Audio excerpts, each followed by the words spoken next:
Hey everybody, Aaron Blaise here, and it is Tuesday, January 22nd, right? Today is the 22nd. 22nd. Yeah, I got it right. So we had a great holiday yesterday. We had a really great weekend. We flew down our friend Lyndon Ruddy, who, for those of you that know our website, he is the guy that has done our storyboarding course for us, and he came in and joined us, along with Ronnie Williford, Nick Birch, and myself, and we put a full weekend in on Snow Bear, where we are developing it, getting it ready to animate, and we're 2019 is the year of Snow Bear. That's the one we're working on. So that was great. We got a lot done, and very excited. Can't wait to get it done and screen it for you guys, show it to you. But that was our weekend, and poor Lyndon, he's still stuck at the airport. Is he? Yep, he was supposed to fly back to Norwalk, Connecticut last night, and they had bad weather, and his flight got canceled, and he's still trying to get home. Meanwhile, we're sitting here. But I'm really excited about today, very excited about today, because I have a brand new Cintiq. I've been talking about getting this brand new giant Wacom Cintiq Pro 32. I've been talking about getting that for a while, and we finally got it. Came in the mail. We've actually done an unboxing video that we haven't quite edited yet. We haven't finished the editing. So that's going to be coming out later. So you're actually going to see me demoing it today before the unboxing video. The unboxing video will be out on our YouTube channel. But cut over to this camera, Dustin. Yep. And look how big this baby is. This is one of the things I love. I'm gonna let me show you what I can do. I'm gonna do a new. Let's do a new size. Let's do it. Well, I'm going to do it like a 1080 size, like a giant, like the regular format. And I'm going to knock up the size. Image. Let's see here. Image size. I'm going to knock that up to 20 inches. And I'm going to hit OK. Come on, baby. It's thinking. So here we go. So what's really cool is I can black out my screen, and look at the size of this drawing surface I can draw on. It's huge. It's huge. It's huge. It's huge.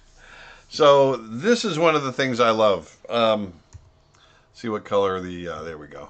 So I can draw so large. This is what, for me, being a traditional artist. And coming from the traditional background that I do, I love being able to draw big. I just love it. And now I've got a pen display that is absolutely massive, and I can have so much fun drawing large. This for me is so natural feeling. Now remember, if you guys remember, I demonstrated the small Cintiq 16. Wacom Cintiq 16. That's not a pro version. It's kind of the entry-level pen display. I demonstrated that last week or the week before, and that's a great Cintiq. And that's the entry level. That's $649, much cheaper. We'll show the size comparison. Yeah, we'll show the size comparison. So this is the one that I demonstrated out of the box last week. You can tell there's kind of a large size comparison. Size difference. I don't see a difference. There's really not that much of a difference. Yeah, you sound like a man. But but this one, yes, this is kind of the Mac Daddy on the other end. It's not cheap. I think these retail at about $3,600. One of the cool things you can do with these is you can attach a computer. Wacom makes, you can attach it to the backside of this computer, and it becomes its own computer. It's not just a monitor. I use mine hooked up to my Mac. That computer is Windows based, the one that Wacom provides. I'm not a Windows guy. I'm a Mac guy, and so I keep mine hooked up to my Mac Pro tower. But you can see this is just how big the surface area is. This is giant. It's 32 inches from corner to corner. My other screen that I was working on, that was no slouch either. That was the 27-inch. But now we've gone up, and just going from that 27 to this 32, it doesn't seem like it would be that big of a difference, but it really It really is. It's a huge difference for me. And I love it. I absolutely love it. And so I'm just going to paint and draw today for you guys. Well, one of the other cool things, you know, you've seen me animating over the last couple weeks. And the great thing about animating on here is, once again, how big that screen is. I can blow up my animation drawings. Let me do here. I can go to, let's say, let me stop this. I can blow up my animation drawing to 125%, let's say. I could probably even go even bigger, and you can see how big I can draw. Now, look how big my paper is. This is way bigger than any 16 field paper that I would have had back in the day.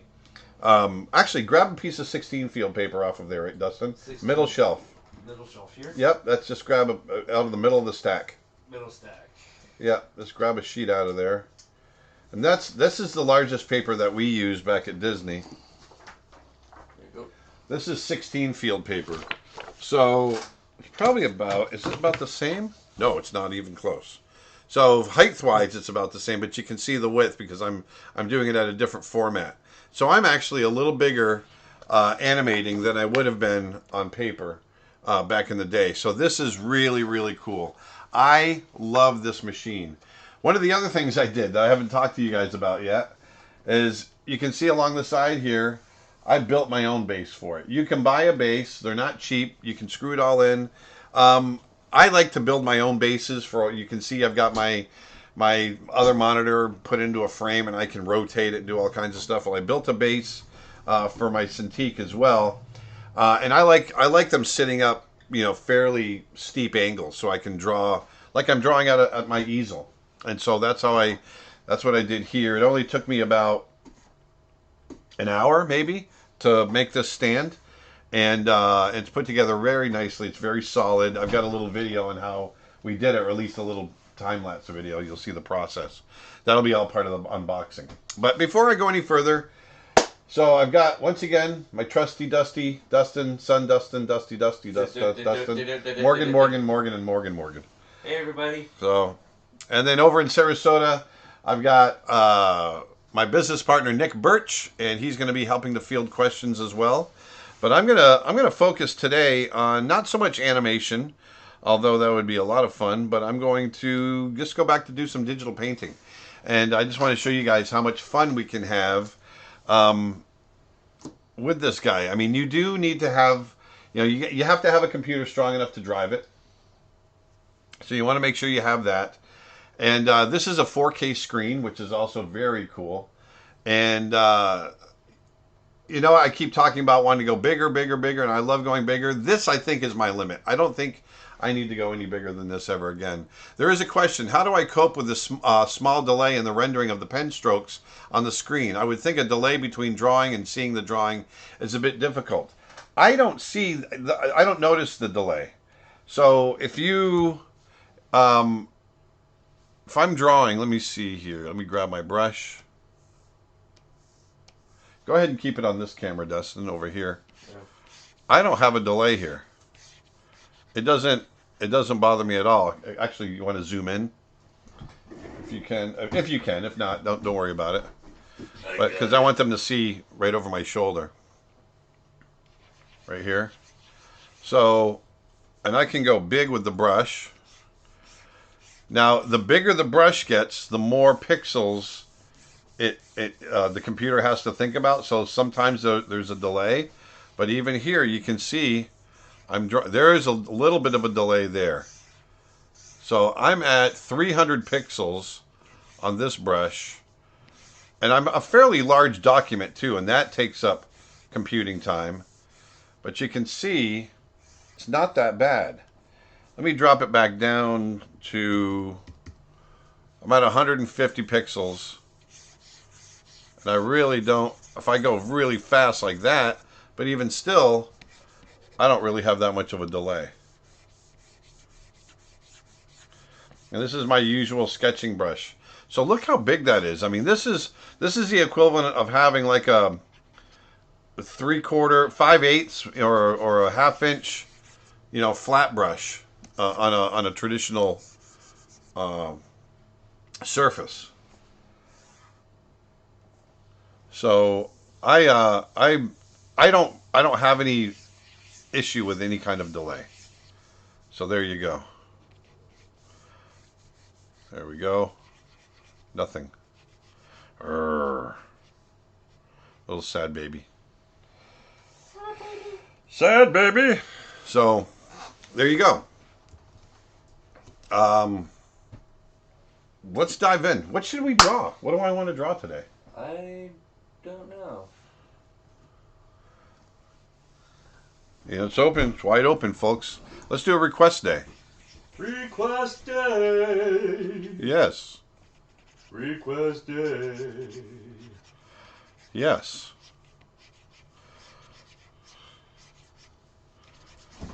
And what exactly would you call this part? This kind of screen, like is it This is a Wacom Cintiq pen display. pen Okay. display?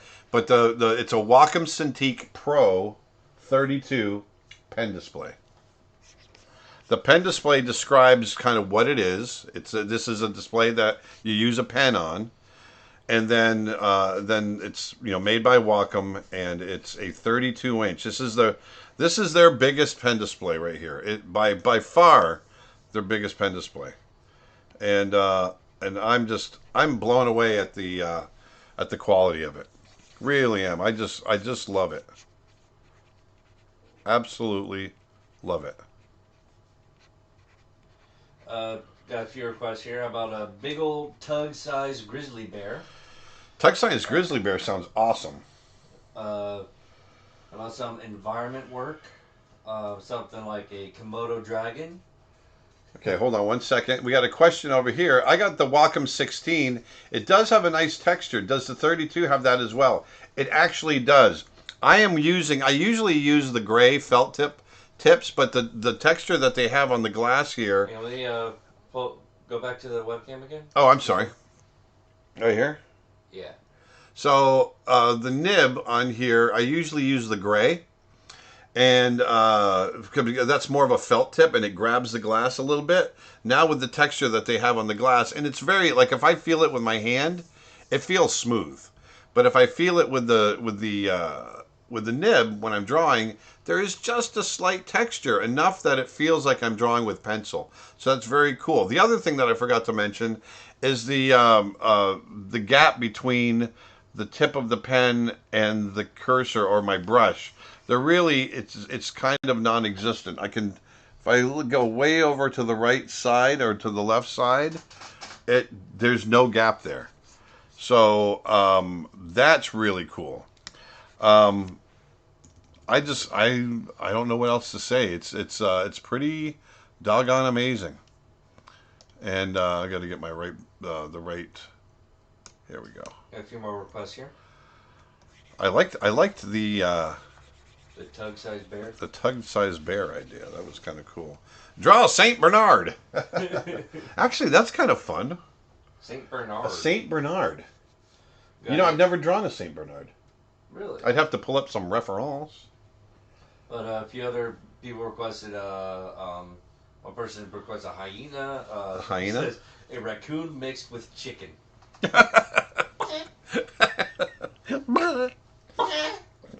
A raccoon mixed with chicken. Have you seen Aard wolves? AARD wolves. Yeah. I have. A raccoon mixed with chicken. A possum high on coffee. A robot. Okay, I'm going to do a possum high on coffee.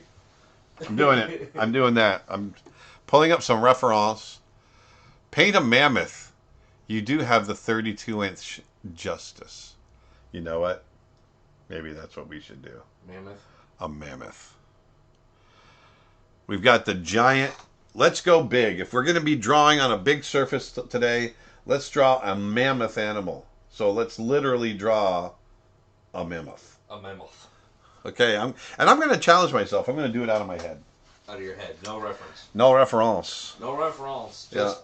We're doing a mammoth today, people, and I'm doing it out of my head. Oh my God, he's gonna wing it. Yeah, I'm gonna do kind of an intimate, kind of up close look. So let's see what I can do. I'm just gonna dive in. He's going Leroy Jenkins. So obviously, I know the closest relative to the mammoth is the Asian elephant. So that's one of the first things I'm going to do is get in here, start drawing an Asian elephant. What nice delay there. It took you a minute, didn't it? Asian elephant. Asian elephant. Let's see. I'm just gonna do some. Let's see what happens here. See, I want to get. See, their tusks came out. How did their tusks come? It came out like this. They came out and curved out. Here, let me look it up. I won't show you the reference, but I'll just Yeah. check to see if you're correct. I know they had very small ears because it was cold. You don't want to have all that blood supply going through your having large ears.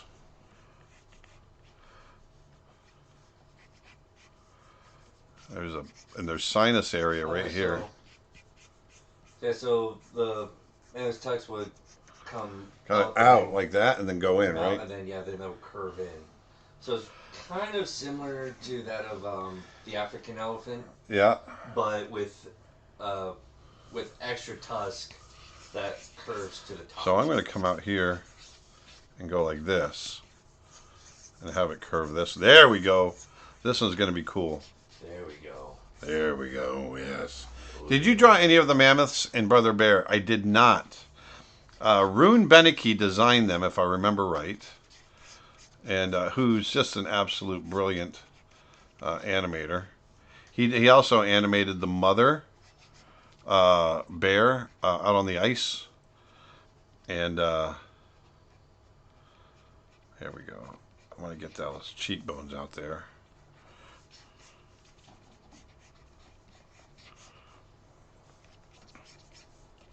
And people watching, the questionnaire is open because we're still getting requests of things to draw. Oh, so no, we're doing the mammoth today, folks.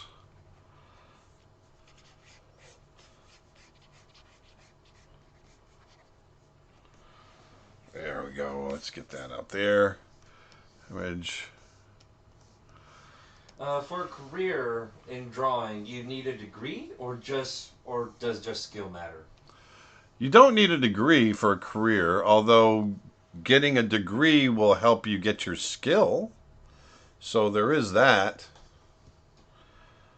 But no, you don't necessarily need to. You don't need to have a degree. It helps when. It helps to get noticed. Yeah. In a way. But at the same time, it helps you improve. Right? Yeah. Hold on. I'm still trying to figure this out. Kind of hard without reference, huh? Oh no, it's not that. I want to get a really good pose. And I'm not finding a good pose in my head. I want to break up the screen in a kind of dynamic, mammothy way. You know, mammothy? Mammothly? If I turn his head this way just a little bit.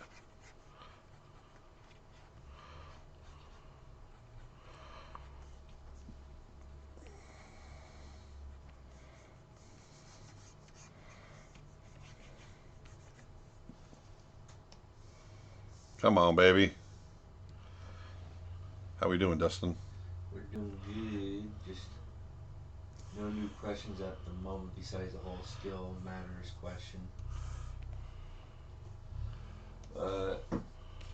Oh, you already answered that one from Nick. Yeah. Nick. Nick, do the thing.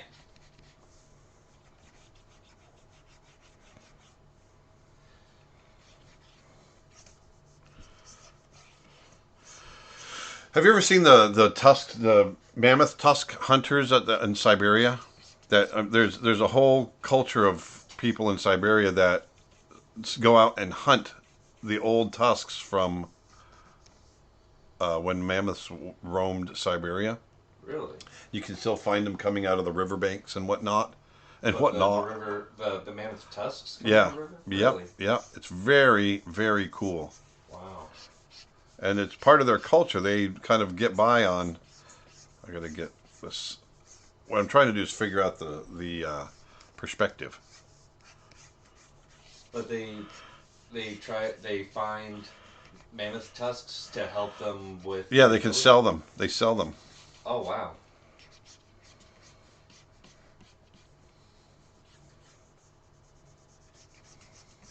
Is it useful to use the glove to draw on a Cintiq or any equivalent to a Cintiq? You know what? I know they sell the glove. I've never used the glove, so I think it's whatever is comfortable for you. I've never used it. Yeah, I tried using the glove before, and I don't know if it was just the wrong kind of glove that I was using or what, but it just didn't feel right to me. I even tried putting like resting a fabric onto the edge of my hand. Uh huh. So while my hand is on the screen, it's actually the fabric that's touching the screen. This one is like silk. Oh, gotcha. Lens cleaning fabrics. Uh huh. Okay, we got a question. Lines of Rajah on YouTube asks, which characters did Terryl Whitlatch design for Brother Bear? I just bought her Science of Creature Design book and read the foreword that I wrote. That you wrote. Yes, and I did write that for her. She didn't design really any of the characters. She helped us figure out how bears are put together, and she put together packets about that. And so she was really there to help us figure that out. How are bears really kind of put together? I'm not sure if I'm getting this right. I want to drop this eye down a little lower. Vedanta just wrote, I'm here. No, literally, I'm in the next room. Hi, Vedanta. Hi. So I'm going to bring that eye back a little bit. What are the difference in anatomy between a mammoth and an elephant? Well, obviously, you can see the tusks. The tusks were quite a bit different. Mammoths, I believe, are larger. I'm not sure, and I'm not sure the differences between like mastodons and mammoths and some of the other elephant ancestors. Let me change my eraser. It's driving me nuts.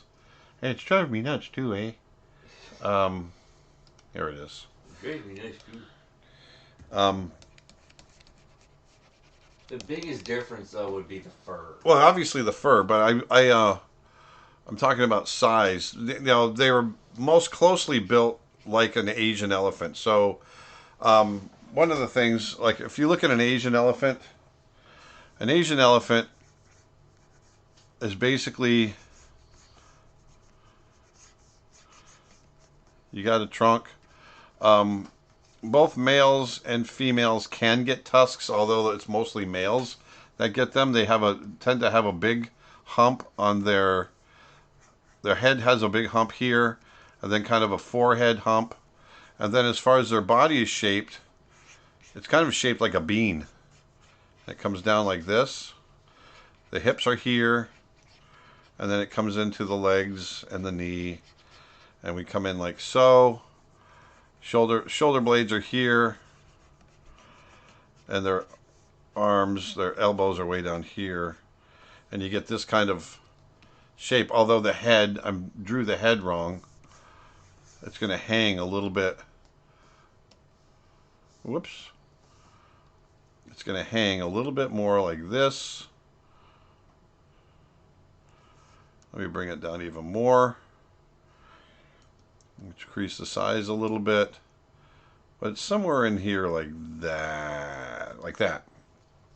Okay, and I'm going to erase this here. So you have, whoops. That kind of feel to the elephant, okay? Now an African is more like this. So the ears are relatively small, like so. An African elephant, depending on if it's male or female, will have males tend to have big rounded heads. They're bigger, and their cheekbones are here. Eyes, big dent right there. So, and that comes into the tusk, which comes down like that. Africans have the same thing. This tends to be a smoother transition right here. I'm just going to do this really quick, Dustin. Yeah. Their ears look like the continent of Africa, which is kind of cool. Now, looking through, you can see they have their shoulder blades and then a hump on their back, which comes down like that. And that comes down to their body here. And so they do have, that's a little bigger there. And their knee is way down here. Just if you're drawing an elephant, draw them, bring their knees and elbows way down and make them really droopy. And you'll err on, on having them built the right way.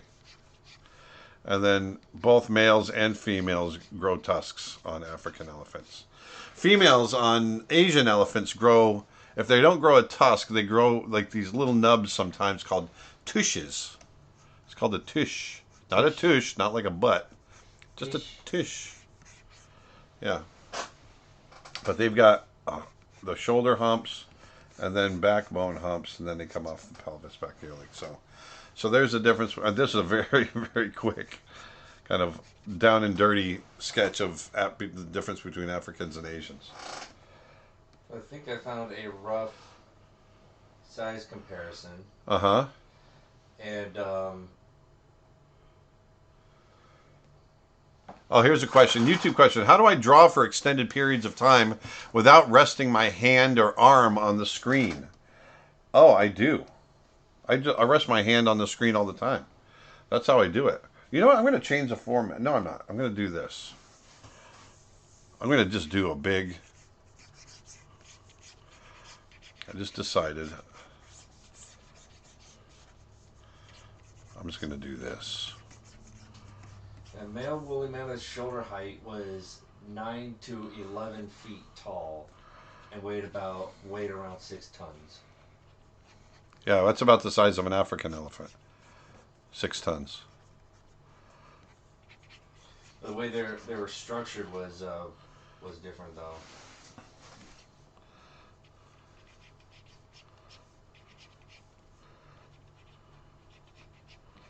Oh yeah?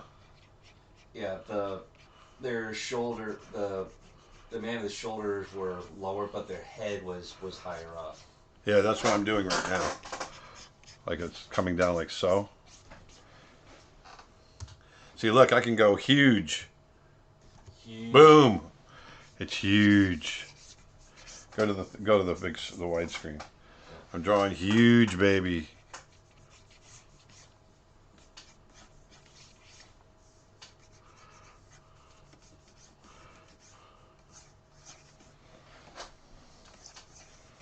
There. Yeah, so the woolly mammoth is the most common mammoth, and that's the one that has the same shoulder height as the African elephant of the 9 to 11 feet tall. Yeah. Its cousin, the steppe mammoth, was the largest one in the family, growing up to 13 to 15 feet tall. Wow. See, I didn't know that. That's pretty amazing. Those ones are huge.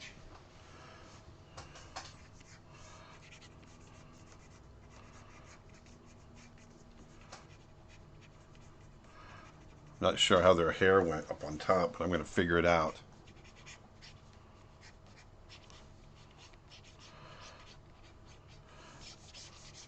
But one thing I want to do is I'm going to do this because I want it to be like this big monolithic kind of thing. I'm gonna find it. I'm gonna find it. I'll tell you. I'm gonna go to the smaller size.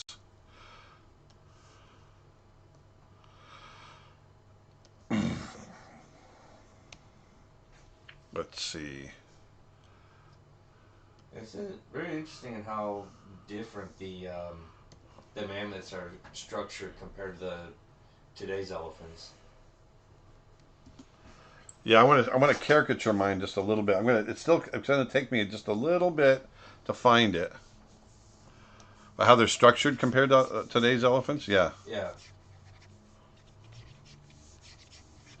Because it kind of looks like they have that hump on their back. It also kind of looks like their heads are a little higher above their shoulders. I've got this Frazetta thing in my head that I can't get out of my head, and I want to try to get it. Were you planning on doing a course on perspective drawing? Yes, we are actually planning a course on perspective drawing. But right now we're currently working on other courses and all that. Yeah. All that stuff. But it's in the works. There we go. I think I'm going to get something here. I got to find my gesture. Oh, I got a whole bunch of here. Do you guys have a question? Do you guys have nice nature and wildlife around? What's the coolest animal you've seen around my house? Well, we got a lot of alligators. We have a lot of deer. We have bears. We have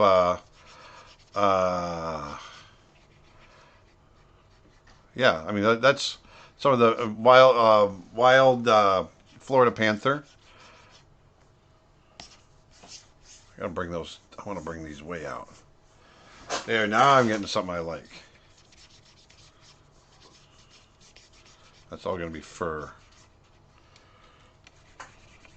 Question: because of the premiere the directors from Lilo and Stitch flew to Cannes Film Festival with Roy Disney's 737. It was actually a 727, I think. Did he take you and Robert Walker too? No, we did fly on the Disney jet at one time. To Michael Eisner's house to do for a retreat. I want this to be nice and windswept.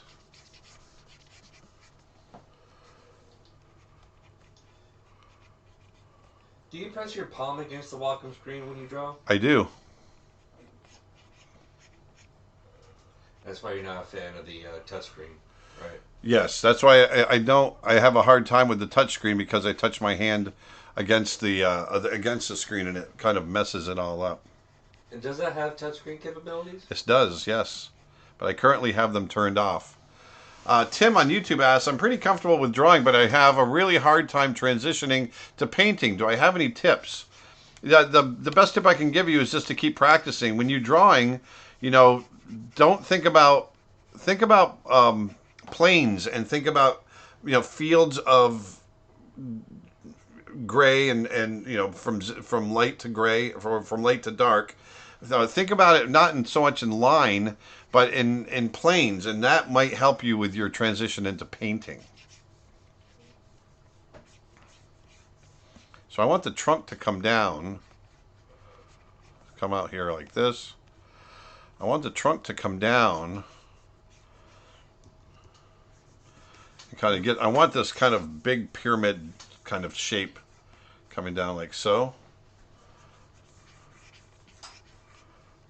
Hey, Brother Bear, did you guys have like a list of all the totems and their meanings? And were there others besides the bear, wolf, and the eagle? The totems we made up. There are totems, but we made up the totems for our film. And so we and we made up the meanings too, because it really did vary from culture to culture.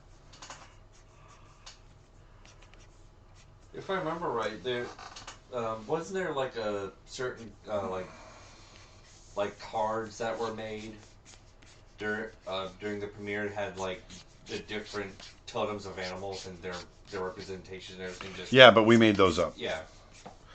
And we've got Ilana on Twitch says, hello from the Animation Workshop. Hello, Ilana. I hope you are well. Nick and I are actually going to be in April, going to be over in Europe, and we would love to come see you guys.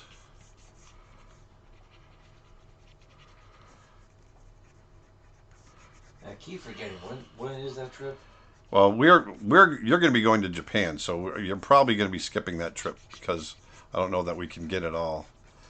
Oh, the Europe trip, Yeah, to Ireland and all that. yeah. Ah, So I'm kind of getting there now. I'm finding a. I'm gonna flop it. I'm finding a shape that I like and a silhouette that I like.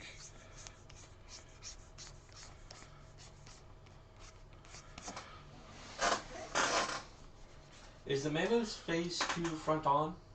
It might be, but I can fix. I'm probably gonna pull it this way.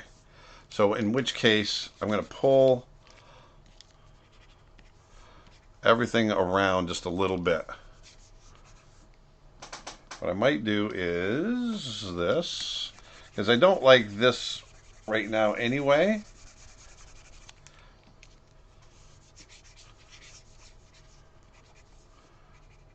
Yeah, with all the bad weather in Florida, what precautions, if any, do you take to protect your equipment and finished art?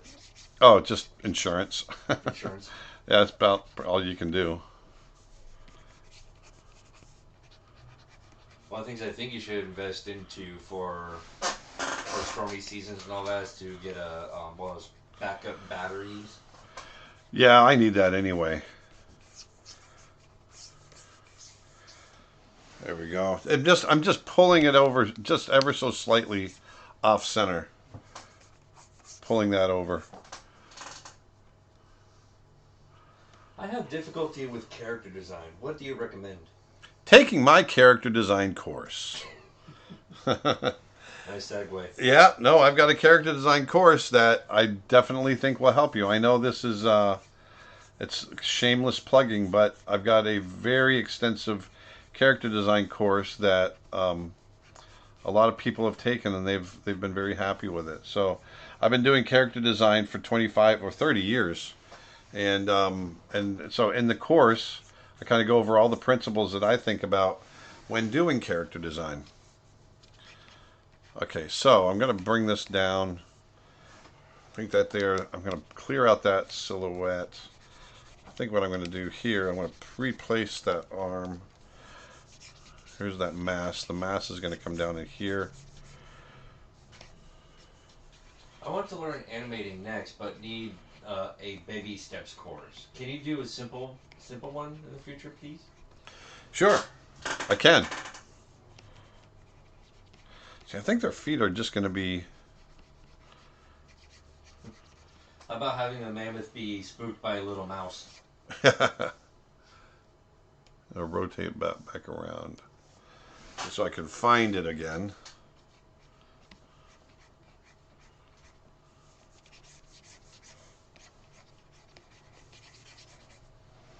There, it's time to stop scribbling over the same image and start to tie this thing down a little bit.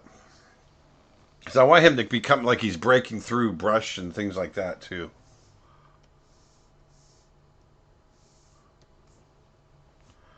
Let's do this. I know what I'm going to do. I'm going to do this. You're going to do that? Darren asks, are you using the plastic or felt nib on this one? It sounds like felt. I'm not actually. I'm using the plastic. This is what you're hearing is that textured glass. That's what I love about this. Actually, I'm going to try... Let's really make it dynamic and bring that foot way up here.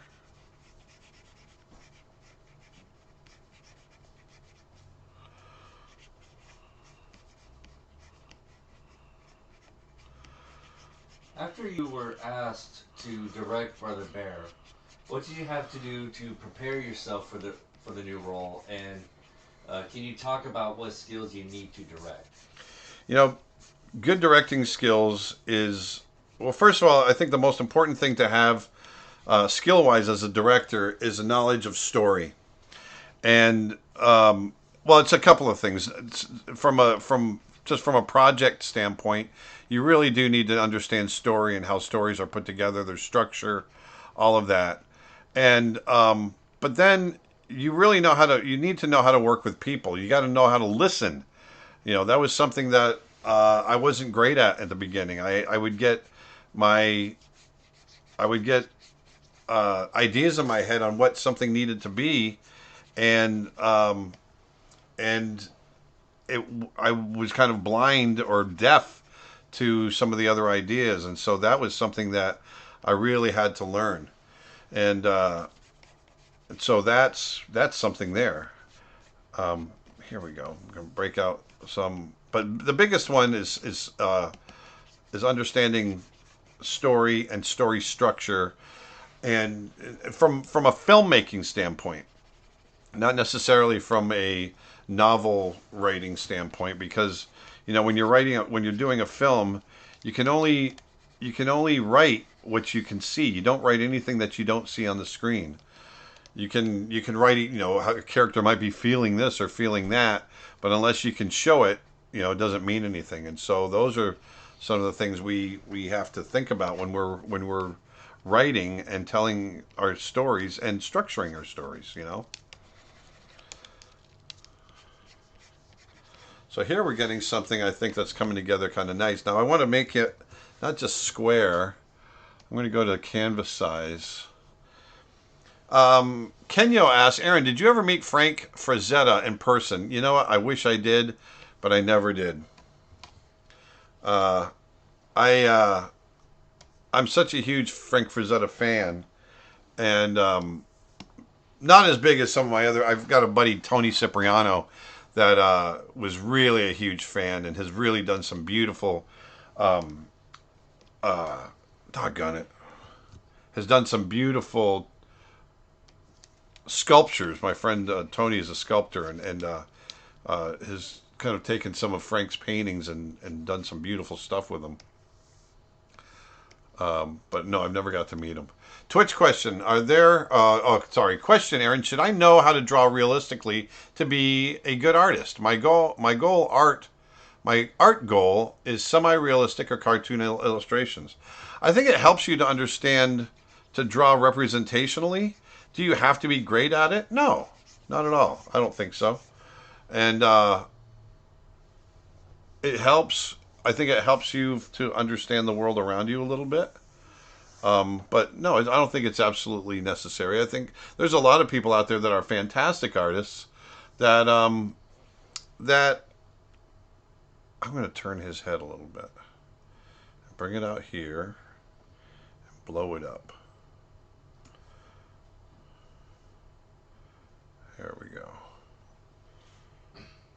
Are you familiar with the character Davy Jones, in which he doesn't say exactly from where, but I'm guessing the Pirates of the Caribbean series? Yeah. And if yes, what are your opinions on his design? Oh, I thought he was awesome. I wish I had designed him. And plus, Bill Nye fit that role. I love Bill Nye. He's one of my favorite voices. And we're not talking the science guy. Nope. Twitch question: Are there any species or groups of animals that you don't draw so often? I don't draw slugs very often. So now I'm getting something that I'm kind of feeling good about. Finally, we're only 46 minutes into our stream.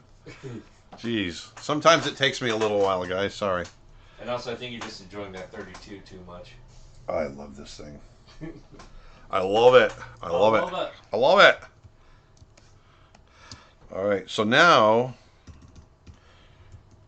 I want to get in here and just start doing some drawing.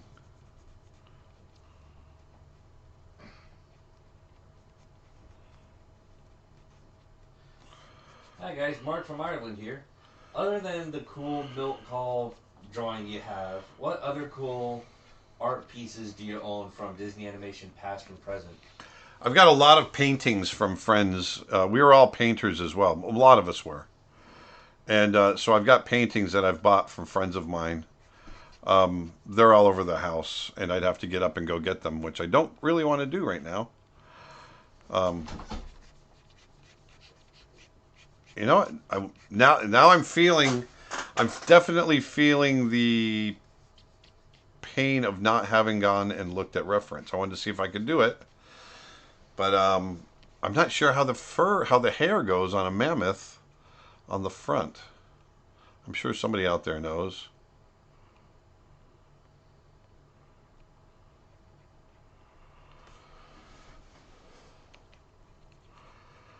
Bring those cheekbones around. Any plans on visiting the Epcot Arts Festival? No, I didn't have any plans, only because I didn't know about it. But shoot, that sounds interesting. Twitch question. It seems you draw with your device at a high angle. Have you always drawn that way? Do you recommend others to learn to draw on this steep incline rather than low angle or flat? I've just always drawn this way. To me, it's whatever is best for you. I like to draw this way. And I don't know, but I think it might help me from getting some of the... I don't have a lot of back problems or like carpal tunnel or anything like that either. So I don't know if that's contributed to it or not. There we go. Yes.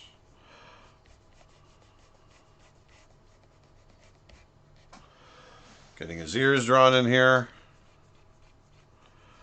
When you draw animals in a zoo or wildlife, how do you get so many details in your drawings? Well, the way I do it, first of all, I know the animal ahead of time. So when you see me putting details in, that's me faking it. I already know the details a lot of times. So it's not like I sat there and discovered it by watching it. But at the same time, what I am discovering is I'm looking for are relationships, size relationships, proportions specific to that animal. And then I'll watch them move. I'll watch their behaviors, and I'll try to get those types of behaviors into the drawing that I'm creating. And a lot of animals will repeat, especially at the zoo, they'll repeat some of the same actions and motions over and over. So I'll sit and wait to see what those are as well. So, it's all of that combined that helps me kind of get a more successful drawing. Question: is there a market for mature rated animated films within the film industry? I don't know that there is. If you're talking about R-rated or NC-17 even, I don't know that there is. I have no idea. If you get beyond anything, if you get into adult, I don't know what's out there for adult films. It's just not my bag, baby. But as far as R-rated or anything like that, I don't know that there's. I don't know, because animated films tend to be much more successful in the family market. And if you're a filmmaker, or if you're the one providing the budget for a film, you want to get as much money back on your dollar, as your investment, as you can. And so think about it. I've done this analogy before. Think about, the audience as a pyramid, and family entertainment is the base of the pyramid, because that includes everybody. And as you go up, then you get to PG. Well, you're shrinking your audience a little bit, because there's some content in there that some parents might not feel comfortable enough to bring their kids to. So now you've excluded them. And then you go from PG to PG-13. And so there's some content in there that other parents might not feel comfortable about bringing kids to. So now you've excluded them. And as you go up the pyramid, you can see the pieces, the base gets smaller and smaller and smaller, until finally you hit adult films at the top. And there's a small percentage of people that should be or are watching that, whatever. But when you get to the NC-17, the really hardcore rated R films, that's really a small audience. And so, not that you were talking about making animated films in that area, but as you start getting into the PG-13 and rated R films, if you're going to invest 40, 30, $60 million into an animated film, you don't want to shrink your audience. You want your audience to be as big as it can be. So that's why most animation is done for family entertainment, because that's the biggest audience. And I, for one, I don't feel like I'm missing anything by doing family entertainment. I love it. And so there's my long-winded explanation about that. Yeah, there we go. So there's nothing new up there. You got anything, Dustin? Question? What method do you recommend for size measure and drawing? For size measure in drawing, Yeah. I just eyeball it. You know, some people will use their thumb and compare it. Some people will use their brush, compare it. I really just eyeball. And when I'm eyeballing it, I'm not just like looking at it and then redrawing it. I'm comparing points on an image and angles, and then I try to create those same points and angles on my drawing. So let's say for instance, I'm trying to recreate this mammoth drawing right here. What I would look at is, you know, this how much does the head take between the spaces, you know, of the two tusks? How much negative space is there? How far are the eyes between the top and where the tusks are? I look at things like that and try to replicate that, and that helps me create something that's a little bit more accurate. And Nick is actually asking, is the webcam now working? Because I have it set to your the showing the overhead of the setup. Like I have the main screen set up on your desk. I don't have it set to your webcam. And I could switch it to that. Oh yeah, if you could switch it though. Oh, I see what you're saying. You have me down below. Oh, I see. That's kind of cool. Actually, yeah, Nick, I asked him to do it. If you think it's better the other way, then we can switch it. But I asked me to do it. I asked him because we're demonstrating the Cintiq today. I asked him to switch it to the over the shoulder so they could see what I'm working on. Yeah, so I could switch it back to this where it's you, just you, behind the front of the green screen. Who wants to look at my ugly mug? Yeah, I think everyone's more focused on the 32. Yes. I mean, heck, you're focused on the 32. But there's our reasoning right there, baby. What's your preferred Photoshop canvas size? My preferred Photoshop canvas size is usually about 20 by 16 inches at 300 DPI. That's a really nice setting. That's nice setting, eh? It's a nice get up there, eh? There. Mammoth is coming through strong. I'm digging it. How do you decide whether to use cold or warm shadows? And is there such a thing as a neutral shadow? Oh yeah, of course there's neutral shadows. Matter of fact, I think there's probably more neutral shadows than there are warm shadows. I think it just really depends on the tone, the mood. Oh, that's terrible. It's the mood I'm trying to get in whatever it is that I'm creating. So like in this, I'm definitely going to be putting in cold shadows, cool colors, cool tones. And Jim Jackson just wrote, I want to look at your ugly mug. Jim Jackson. Jim Jackson's on. Jim Jackson's here. You know, how many of you know Jim Jackson?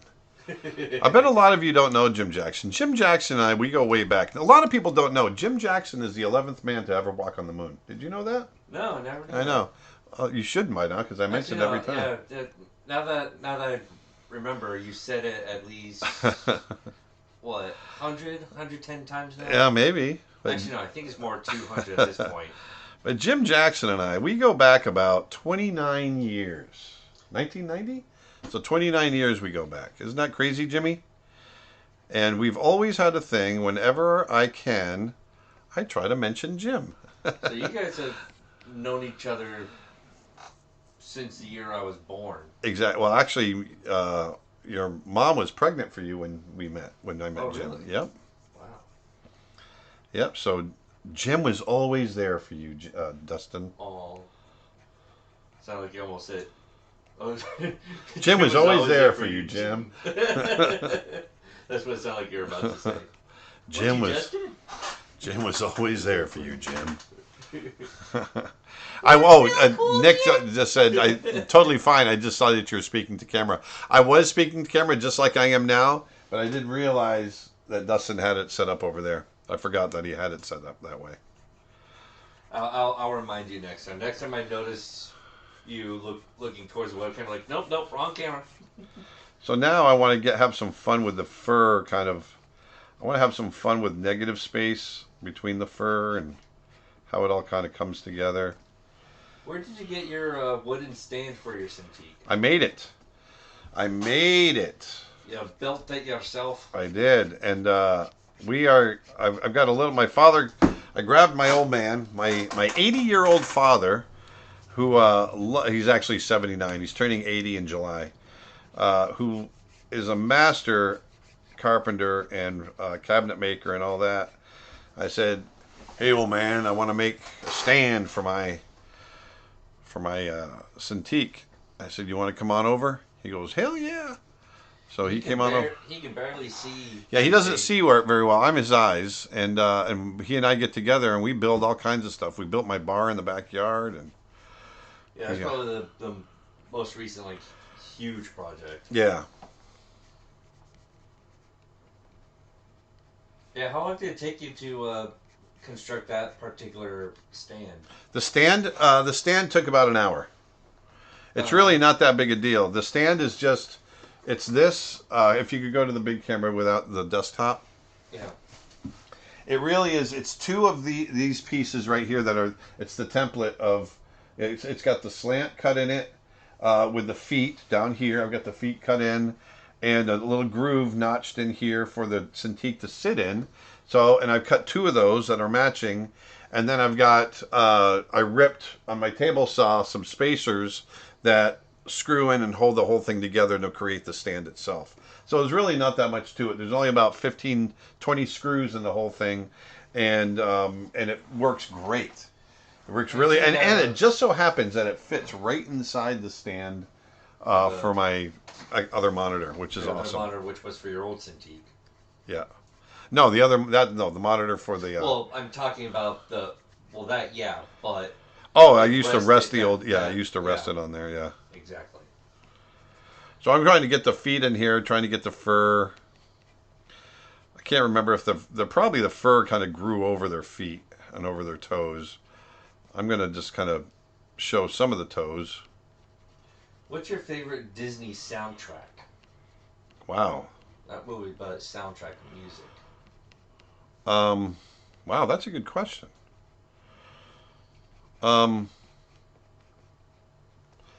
Probably. Holy smoke. Brother Bear, not Brother Bear. I like Brother Bear, okay, but it wasn't Brother Bear. Actually, I really liked Tarzan, but I love Robin Hood. Man, that's a tough one. There's a lot of them I like. A lot of them I don't like. I love the opening song for Robin Hood. Yeah, how's that go? I can't remember. Playing in the forest. Exactly Yeah, I can't remember. How it goes, but. There we go. So now I'm getting some fur that I'm liking. Dustin, do the thing. Hey, Dustin, do the thing.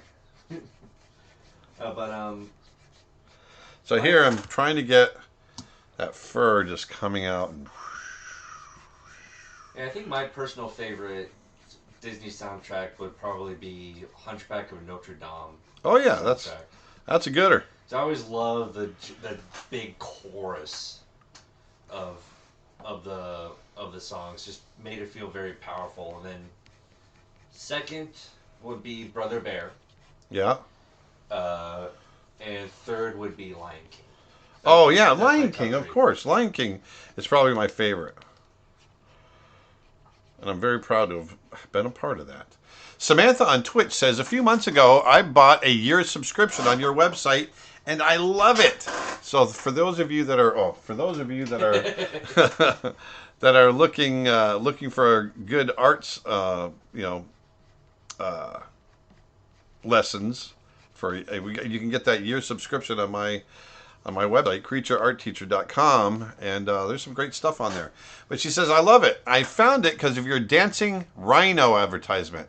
Well, Samantha, that was a dancing hippo, not a rhino. No horn. Flat. But very close.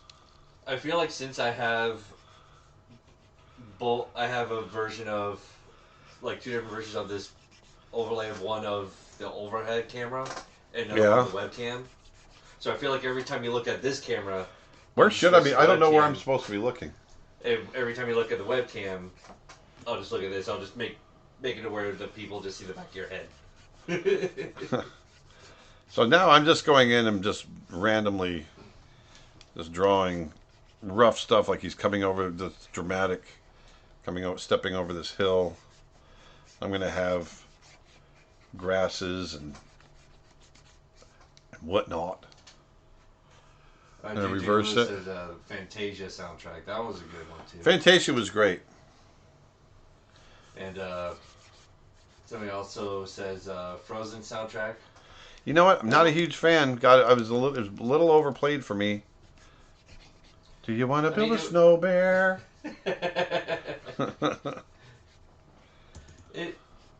It was good, but yeah, you're right. It did get a little overplayed.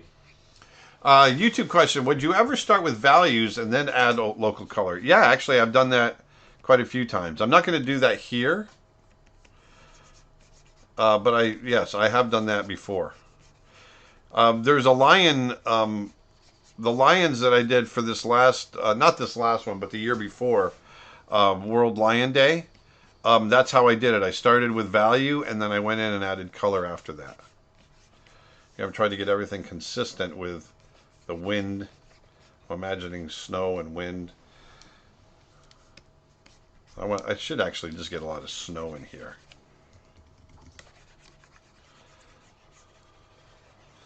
We're going to get in there. Hey, stomping through the snow. Having fun. Somebody else writes that the Aladdin soundtrack. Completely forgot about that one. Yeah, when I start thinking about that stuff, I start thinking about like Aladdin and Beauty and the Beast. For me, it's a little different because that stuff is, I just heard it over and over while we were making it. Yeah. And it's hard to. It's one of those things where like it's great.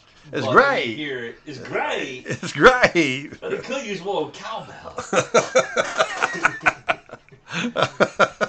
No, but like everything at that time, what all the movies had during that time had great soundtracks, but because you worked on them, you heard it over and over. So. Oh, I did. I interned during Oliver and Company, and I sat outside the editorial suite, and I remember over and over just hearing, Oliver, oh, Oliver, Oliver, oh, Oliver, Oliver, oh, Oliver, oh, Oliver, oh, for days going on. This was right after when it looked like Oliver got run over, or I can't remember what it was at the end of the movie. It was kind of like... it's just driving me nuts. So it's a very accurate representation of that sort of job in the movie Bolt. When there's the one bit where Bolt gets loose and he hears, Bolt, help! Yeah. Bolt, help! Exactly, because it's a guy, and he's sitting in editorials, sucking on a Coke, just yeah. It's true. People always say learn anatomy, but what exactly does that entail? Learn anatomy. It means learning anatomy. What that means is if you want to draw humans, then you got to learn how to draw human anatomy. If you want to draw animals, then whatever that specific animal is that you're going to draw, you got to learn that anatomy. The anatomy is how that animal is put together. That's what anatomy is. And so, or human. So you learn the parts, you learn the muscles, you learn the masses, how they're put together, the bones, the proportions, all that stuff. That's all anatomy. And then once you learn that, then you're going to start being able to draw those characters a bit more accurately. There we go. Yes. Okay, so now I got a mammoth that I kind of like. It's not great, but it's for me yapping so much. I think it's okay. Free transform. I'm going to shrink him up just a little bit. Martin Berger writes... I might stretch him a little bit too. Martin Berger writes, we have net minus 10 Celsius here in Austria. Some places have minus 20 Celsius in Austria. And Aaron is drawing a mammoth in the snow. Well, you know what? It's what is it here? It's 70 degrees here Fahrenheit. So what is that in Celsius? Let me check that. I'll do the thing. Dustin, do the thing. That's not that one. Fahrenheit to Celsius. So what's 70 degrees Fahrenheit in Celsius? 21.1 degrees Celsius. Yeah, so we're pretty warm here today. We got pretty lucky. Matter of fact, after today, after we're done drawing at about 5 o'clock, it will be cocktail hour, and I will be sitting out back in my shorts in my little veranda on my bar that I made, and having a little cocktail. So I'm sorry you guys are cold, but somebody's got to do it. And yeah. I had something in my head, but I lost it. I was gonna. This straight right here is bugging me. It's too parallel with the side. I'm wondering if I should pull this out just a little bit more. Yeah, that feels better. How many bears did you draw before starting design? Before you started designing the characters? 11. 11. Is it really 11? 11. No, I don't know. A lot. A lot. Yeah, it was a lot. I don't know how many. I mean, I drew hundreds of bears before I started drawing the characters. Thousands of bears, probably. That's a lot. It's a lot. It burns. My ear's hot. There we go. That feels better. I put a little negative space in here to open up that anatomy. You see there, Dustin? See what I'm saying there? She what there? What you talking about there? Right Billy? here, it helps open up the anatomy, and it makes it a little clearer. Makes a clearer statement. YouTube comment: I love when it gets cold in northern Florida. Keeps the python south. It does. There was a couple winters back when I was living down in South Florida. It was getting so cold, all the exotic iguanas and stuff were falling out of the trees. Oh, really? Yeah, they were falling right out of the trees, and you'd find them on the ground. They weren't dead. They were just like... Just like hibernating or yeah, something? they couldn't move. Poor guys. All right, I got to start adding color to this thing. It's been an hour and 50 minutes. I'm just sitting here noodling my drawing. Yeah, it's 2:10 now, so it's been an hour and 10. Yeah, isn't that what I just said? It's an hour 50. Okay, whatever. I said 50. Oh, no, you're right. 50. All right, so let's go. I'm going to go a little reddish with him, right? That's kind of what they were? Like a reddish brown. Yeah, it was like a warm brown. Warm. Okay. Just going to get right in there. I'm just going to hit the whole thing, tusks and all.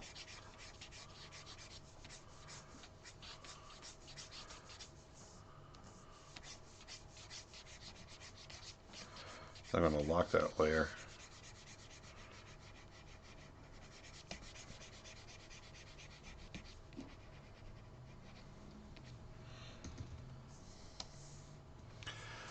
Nick says, I found a lizard like that this morning.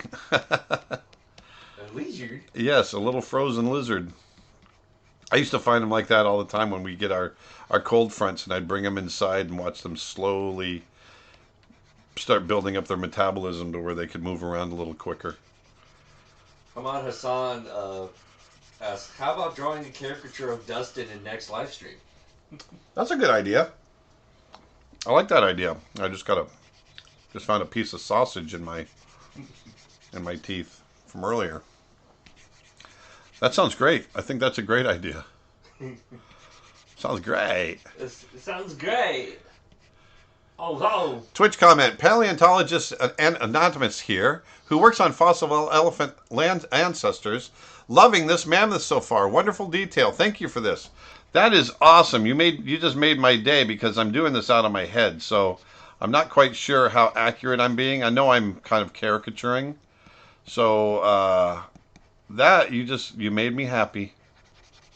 Yeah, I looked at some of the mammoth images, and they have like a light brown around their stomach region, and then as it gets closer to their back, It gets darker? it gets darker, like their back and their legs. Okay. So like the core's light, and then the Coors Light? core's light makes you want to get a beer.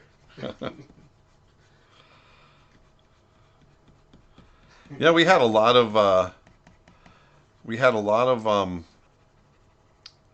mastodons. Mastodons. We had mastodons here in Florida. Mastodons. What was mastodon?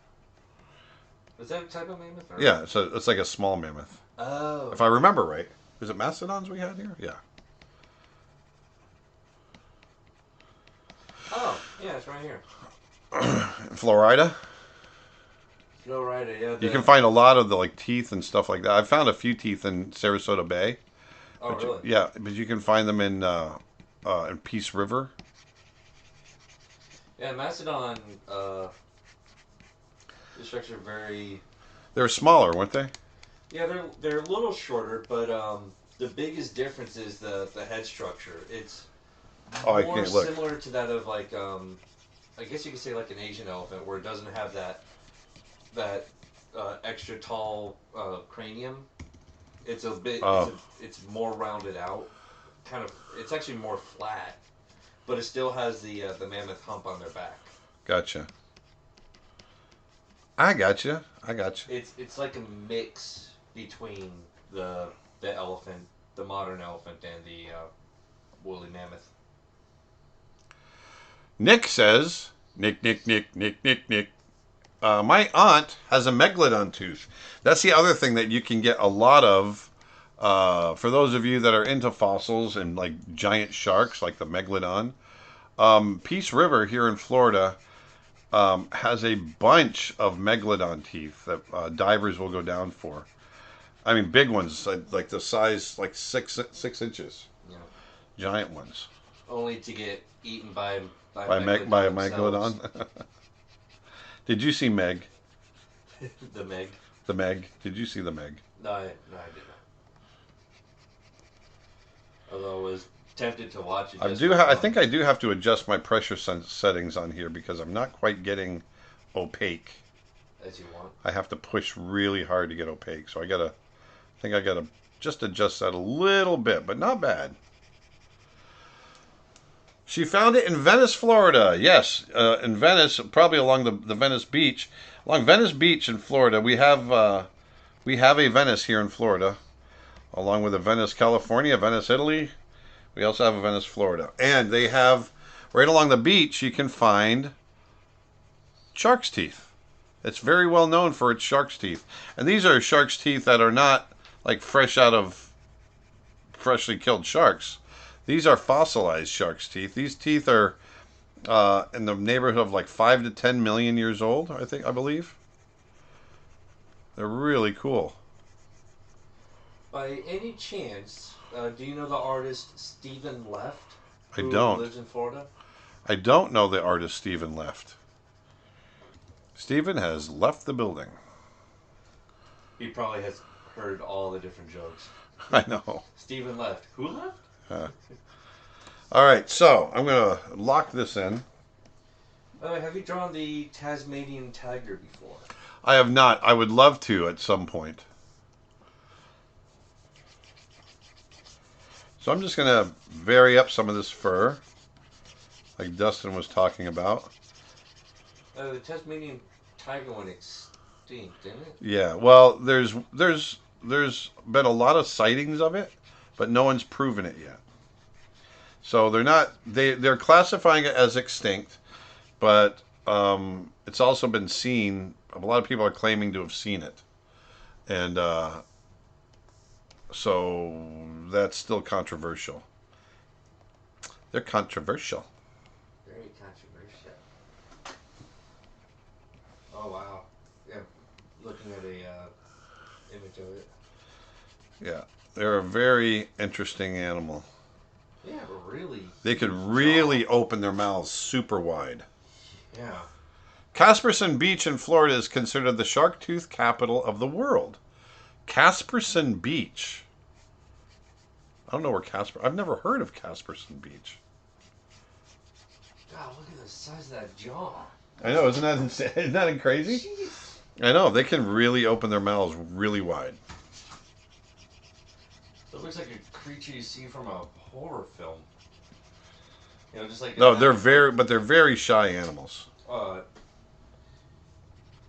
sure, but when you just seeing them open their mouths like Oh. that, it's just like Casperson Beach is in Venice. Well, I should have known.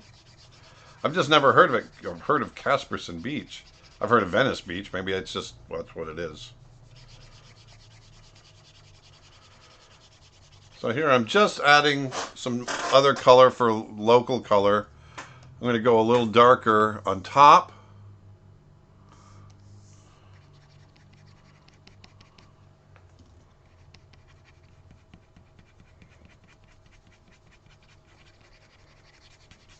we add people with sticks like cavemen to make the mammoth look massive.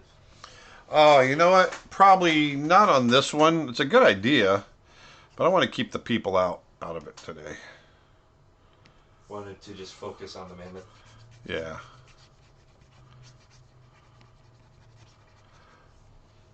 Can you do a course? YouTube question. Can you do a course on perspective? Yeah, we had that question earlier, and we get that question a lot. So I'm going to take that to heart, and I'm going to do a course on perspective. You know, that's one of the first things I started learning as a young kid. My stepfather, was a really great guy, and he had a degree in interior design from Syracuse University, and so he started teaching me perspective when I was 8 years old, 2-point perspective, and then as I grew older, I was really fascinated by it, and I started to teach myself 3-point and perspective to scale back in the 80s, and so I really, really enjoyed it. And it's something I've always enjoyed doing and been fascinated by. I actually used to help the teacher teach it in our drawing class in college, only because I'd had so much. I actually got hired by an engineering firm when I was 18 to do renderings and for some of their plans and things like that. So I had an early start on perspective, and so I think I would really kind of look forward to doing something like that for you guys. I think that'd be a lot of fun. I'm going to color their eyes about the same color as modern elephants. I'm going to push it a little bit and go a little exaggerated. I'm going to get those eyes nice and light brown. YouTube comment. I would ride them like Hannibal. Yeah, baby. Okay, so I'm going to do that. Let's get some ground cover in there. I'm going to put a layer over the top. Yeah. And I want to... Well, let's do this. Cancel. I'm going to do this. I'm going to do the snow separate. YouTube question. Can I get a look at this, at that beautiful stand? Planning on making one myself. I wonder if I can pick this up without hurting anything. You think I can pick it up without hurting anything? You got it on that camera over there? Yeah, I got it. I got it shown. So there. You know with that? No, I'm just pulling that aside. Can you see the inside, how it's put together? Yeah, So it's pretty simple how it's put together. It's just those stringers hold it all together, and they're screwed in from the edges. And it just so happened to fit nice and flush with the previous stand that you built. Yeah.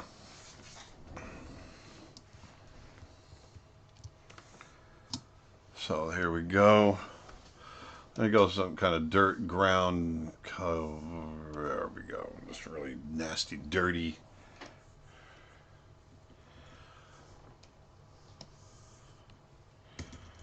And that's just gonna lay in very roughly. I'm gonna crease that flow. There we go. So here's something I do want to increase the sensitivity. So I can go to System Preferences, and I can go to my pen, which I'm already on, and I want to just lighten the tip feel. There we go. So now, if I come back here, now it's going pretty opaque, pretty easily. So I'm happy with that. I'm just going to lay this in. Nice and easy. Nice and simple. Nick says, the Hannibal comment was a great time for a segue about Tembo or dropping some battle elephant knowledge. You're absolutely right. But I didn't take that segue as I was all wrapped up into mammoths. Into mammoths, not elephants. But yes, we were doing a film. I was directing a film with Chuck Williams on called The Legend of Tembo. And took place during the time of Hannibal and Alexander and all that. And it was, they took the elephants right over the Himalayas. Was it the Himalayas? No, it was the Alps. It wasn't the Himalayas. I don't think. Was it? No, it was the Alps. You can't take elephants over the Himalayas. That's crazy. Inconceivable. That was the Alps. So here I'm just going to do some stuff here. And then what I want to do is throw a layer over the top. I just want to see. I'm going to go cool with it. See what this looks like.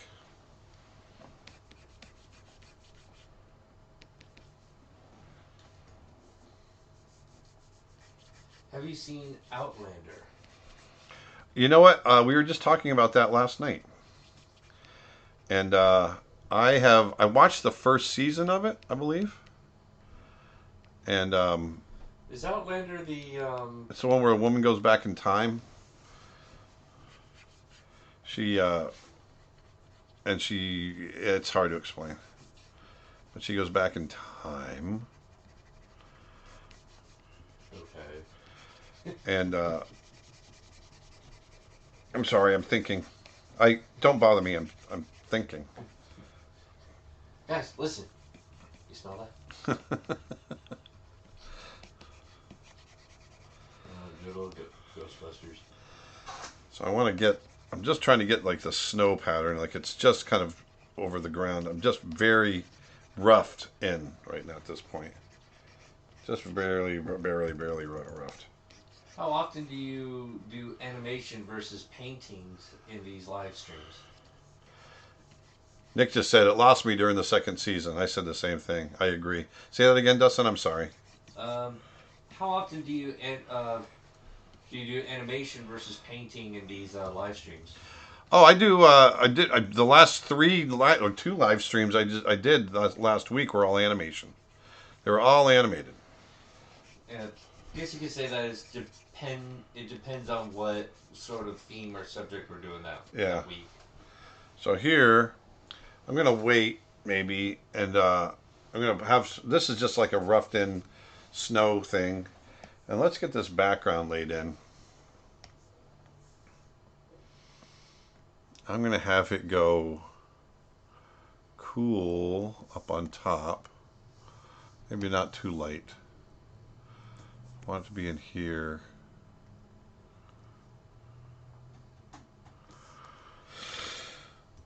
Did you hear me snort? A little bit. Yeah, I snorted.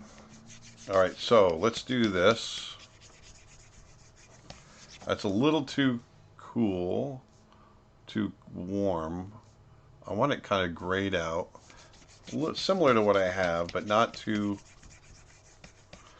And as I drop down,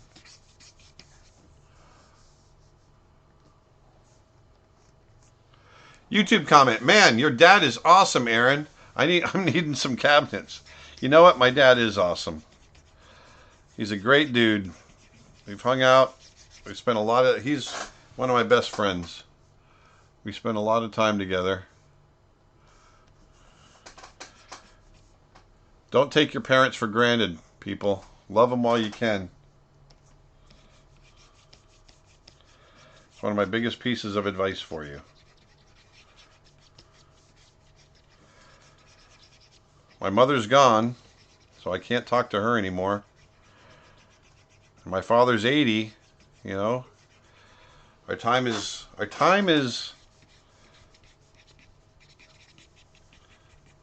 not short necessarily, but you know, We only get a certain amount of time, folks. Was the Lion King based somewhat from Bambi? I know it's from. I know it was Hamlet and pieces of different stories here and there, but I also heard it was also based off of Bambi. No, it was not based off of Bambi. Bambi really is just the a year in the life of a deer.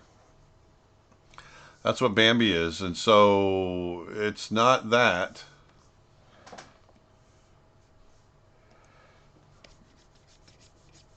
Here I'm picking up a little color off of here on the snow, and then letting that kind of go blue, gray.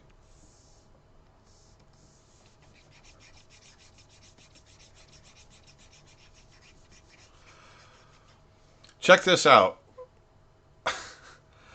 HTT space my space. I can't look at that right now. Hey man, check this out. I just see code. I'm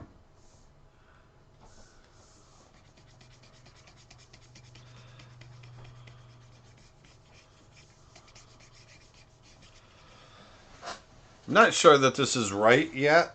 Matter of fact, I know it's not right. It's too warm and happy. I'm going to get rid of that. Oh, that's so much better once I get rid of that. I'm going to go back to my gray background because I want it to be cold.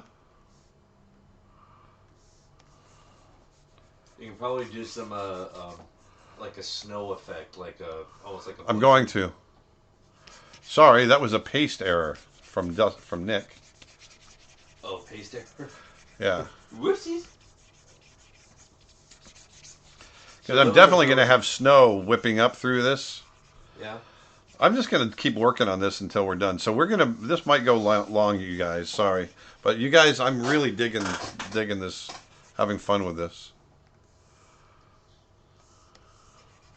Because with that, you have a whole lot of freedom on that screen to move around. I do. You do. I do.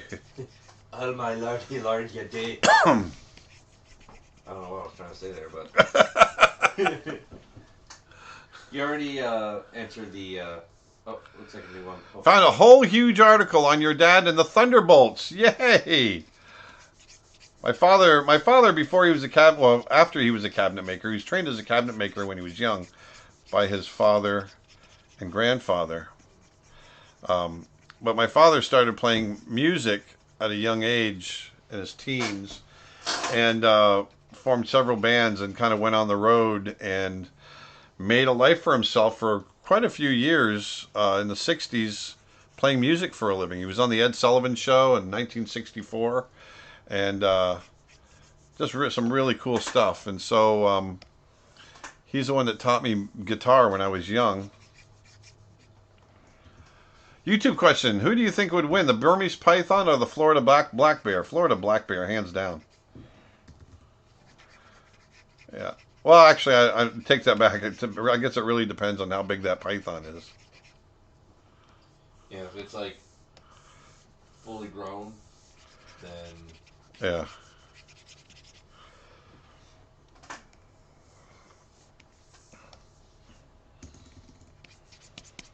Okay, so now I've got this other brush I'm going to use, this one right here, and blow it way up. Really get some nice shapes in here.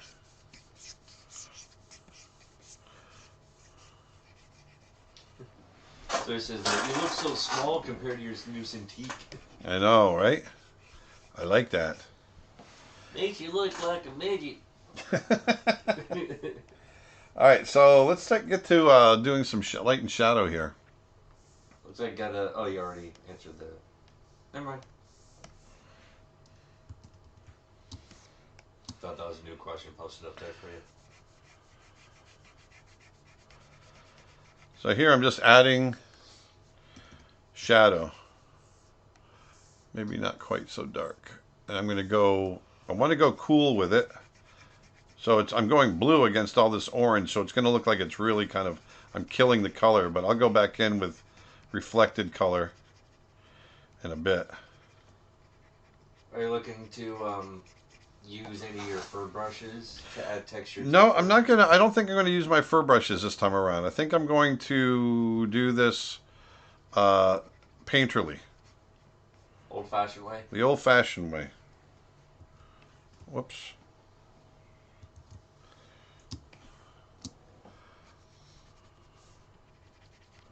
Is the Cintiq something easy enough for a beginner to use? Yes, absolutely. That's what. That's this is what I. This is what I started on.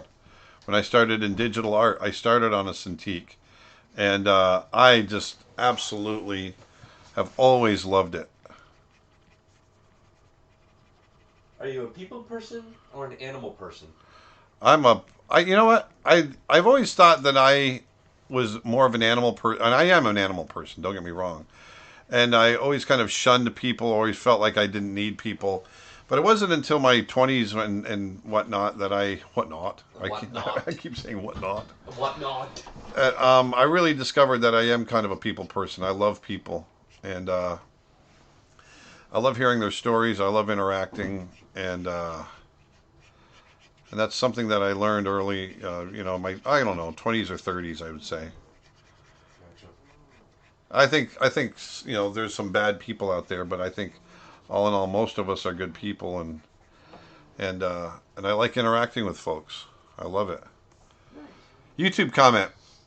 Might I suggest to have a second workspace window and make it small so you can have a small preview of your piece, so you can work as well as you zoom in on it. Okay, but I like keeping my space open like this. I'm not quite sure I'm following what you're saying. I think you're talking about having the preview over on the right, which I used to have that, but I'm not crazy about it. And mainly use the second screen as your reference most of the time. Reference. Reference. Are you a people person or an animal person?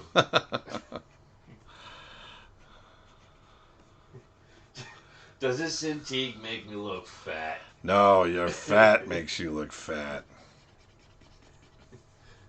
There's the one scene in Mulan that makes me laugh every time. Any questions? Does this dress make me look fat?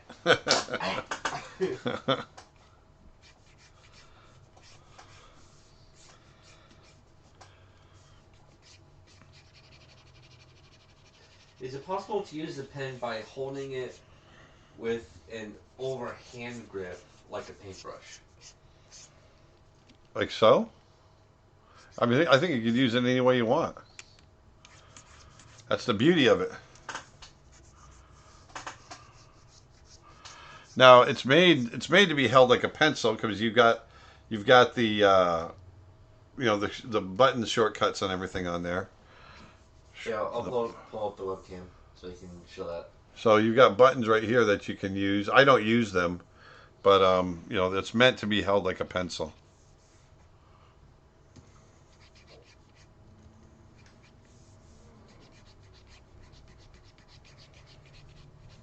How often do you do... Oh, never mind. Man, I love this thing. This is my first image I've created on this new Cintiq, and I'm just having a ball because I just love how big I can draw. I think the person that asked that asked your time between animation and drawing question. I think he was away when you answered it. But Say it again. the question I asked earlier with the how often do you do animation compared to painting for the live streams? Oh yeah. But I think the person that asked the question was away. Oh okay yeah. Because I try to go back and forth between them quite a bit. I did a whole bunch of animation last week actually, and I'll be coming back to it again now that we're getting back into Snow Bear quite deeply. I'll be doing a lot of animation live for you guys. It'd be funny if you actually doing the animation, but like no talking audio or anything. You just have hotel music playing in the background. Yeah. While you're doing the sketches. Heart So Cold. Yes, there it is, Nick. How do I get that? Do I right click on it? Or you can just pull the whole screen down. Save image. I'm going to save that to my desktop. Save. Okay. Now here I'm going to show you guys real quick. This is a photo from when they were on the Ed Sullivan show. File open. Here it is. It's a small image. Let me blow that up. It's kind of pixelated. But this right here, the guy on the left in the background, that's my dad. Yeah, that's Sandu Scott, and he was one of the Scotties. Yeah, but his band before they hooked up with Sandu, his band was the Thunderbolts, and they were quite the band. They were really good. All four of them were Thunderbolt, but when the guy in the background, the drummer, he was not one of the Thunderbolts. I don't believe. I could be wrong though. But the other three were? Yeah, that's Jimmy Ricker on the left playing bass and Bobby Levine on the right playing guitar. I grew up with those guys when I was a kid. Yep, pretty awesome. So how do they change from Thunderbolts to? They just changed. They changed managers, or they changed singers.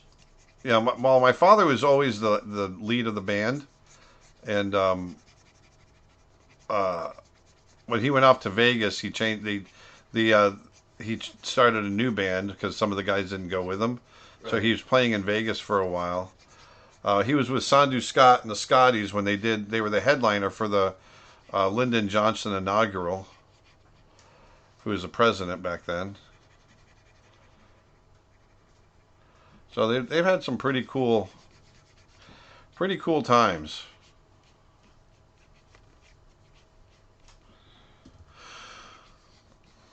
There we go. I'm just trying to get some of this fur texture in here. Here's a quote. While performing a show at the Queensbury in Glens Falls, the Thunderbolts were approached by Sandu Scott, a lounge singer. She convinced the band to back her up. A name change was in order, and the outfit was dubbed Sandu Scott and the Scotties. And that's how they came about. That was it.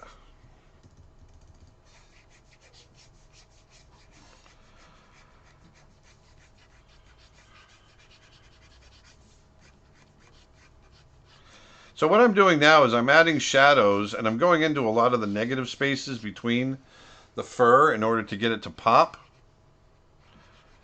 And areas where I don't think light is going to really penetrate. So back here, back up underneath the chin, I want this foot to really come forward.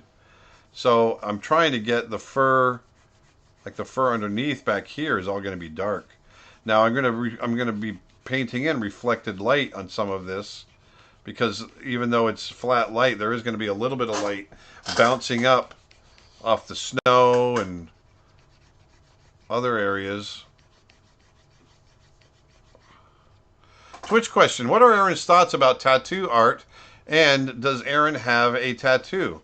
I'm all about tattoo art. I think tattoo art is beautiful. I think it's very sacred, though. I think it really needs to mean something. Don't get a tattoo, in my opinion, if it doesn't really mean anything. And I do have one tattoo. It's right here. Can you see it? How does that look? Can you see it? Come up. Yeah, there you go. So this is a tattoo of my late wife Karen. This is a portrait I did of her in the style of Alphonse Mucha, which was her favorite artist. And along the top, which I don't think you can see, right along here, part of it, yeah. It says, "Keep on living, I love you all," which is the last thing she said to us. And then when I actually had the tattoo done, we mixed her ashes with the ink, and so that she would always be with me. So that's what I have here. So it was a very special, sacred ceremony for us, and it was more than just sitting down and getting a tattoo. It was a ceremony, and we played her music, and we did it all in one session. Dustin was there, my daughter was there. It was done by Zulu. Yeah, it was done by a guy named Zulu, who does really beautiful tattoos. He's based in Texas now, but at the time he was based in Los Angeles. And he and I went to the same college. We went to Ringling, not at the same time, but we made some discoveries that it just made it seem like he should be the guy to do the tattoo. I'm going to go ahead and save this because I'm starting to feel a little bit of lag. I got to figure out why it's lagging. And let's call this Mammoth.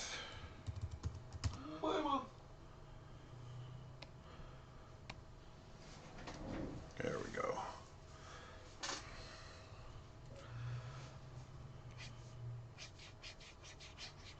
You working? Yep, I'm back to working. Great.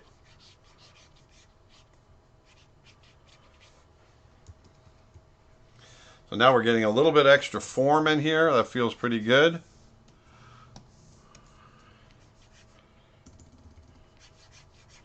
And the other funny story about Zulu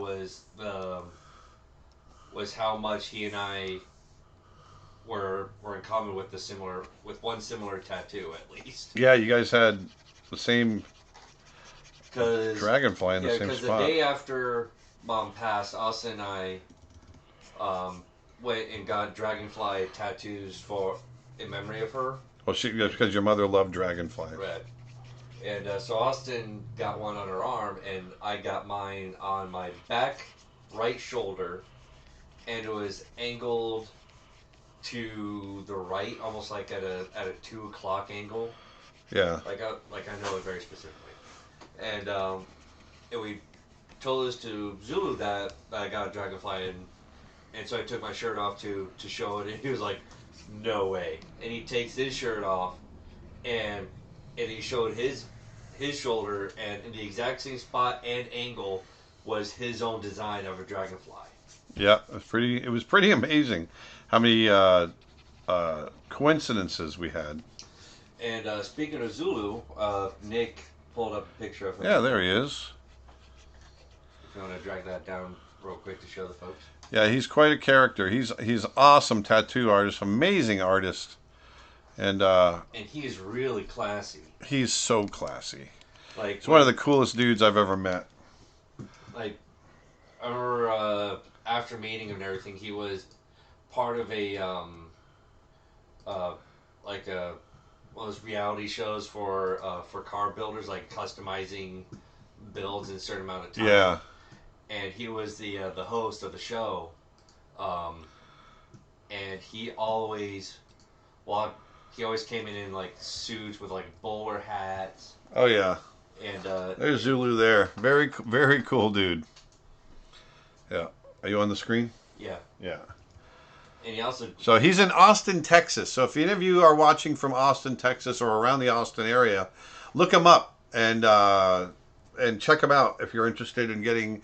You know, he's a guy that he does it right. He calls them sacred marks. Even he doesn't call them tattoos, and so I highly recommend. Call tattoos? No, he calls them sacred marks. Sacred marks. Yeah. Speaking of sacred marks, let's get back to this guy because I'm dragging here. We gotta. It's right now 2:45. Yeah, and I've got a long way to go, and I wanna stay on until I get this done.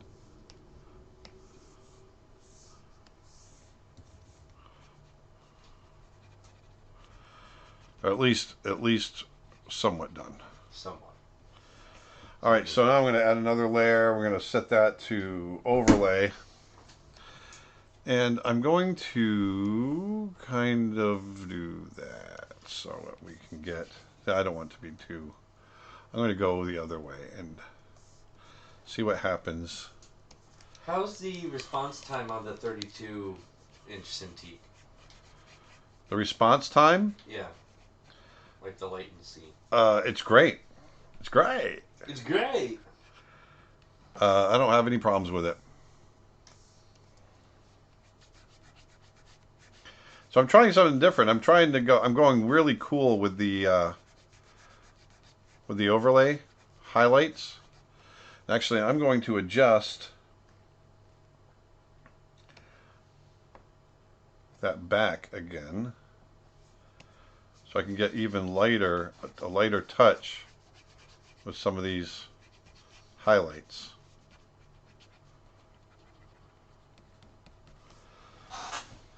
There we go. This feels pretty good.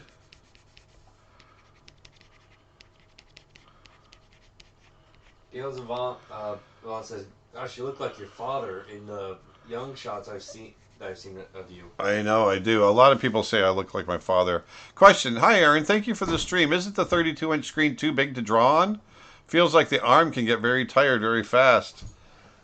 Not if you're strong like me. Put your arm down.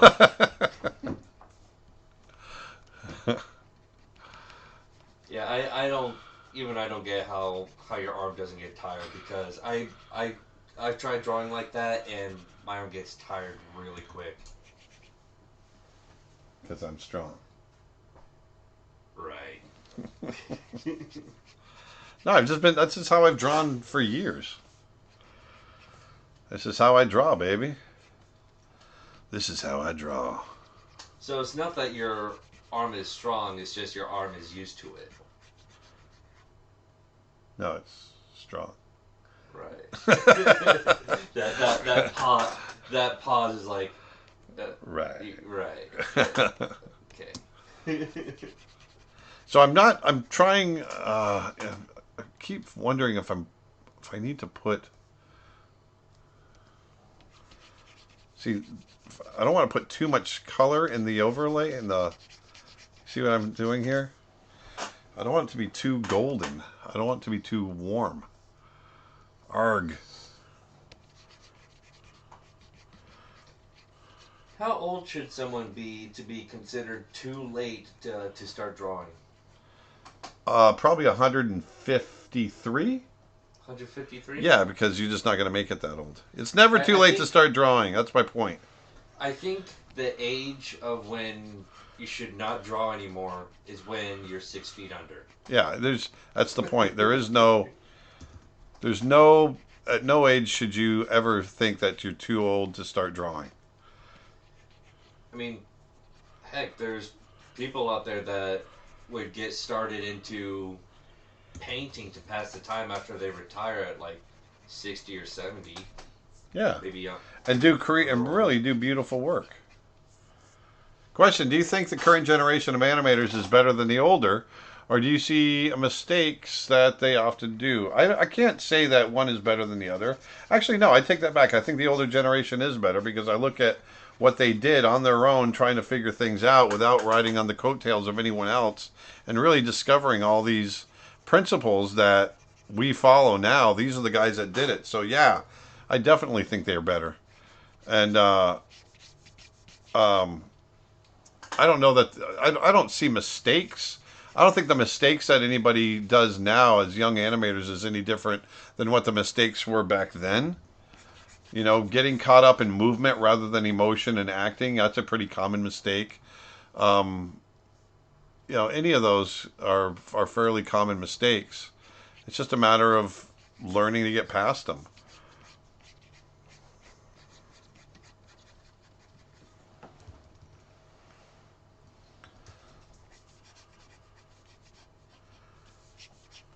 There we go. Someone's asking a question for me, if that's all right. Do you ever join Aaron? No. Okay. Go ahead. Do you ever join Aaron drawing from life, or do you have, or have you added lessons from Dad in drawing, or had lessons from Dad in drawing? I've only drawn with Dad out in the field like once or twice. You're just not interested.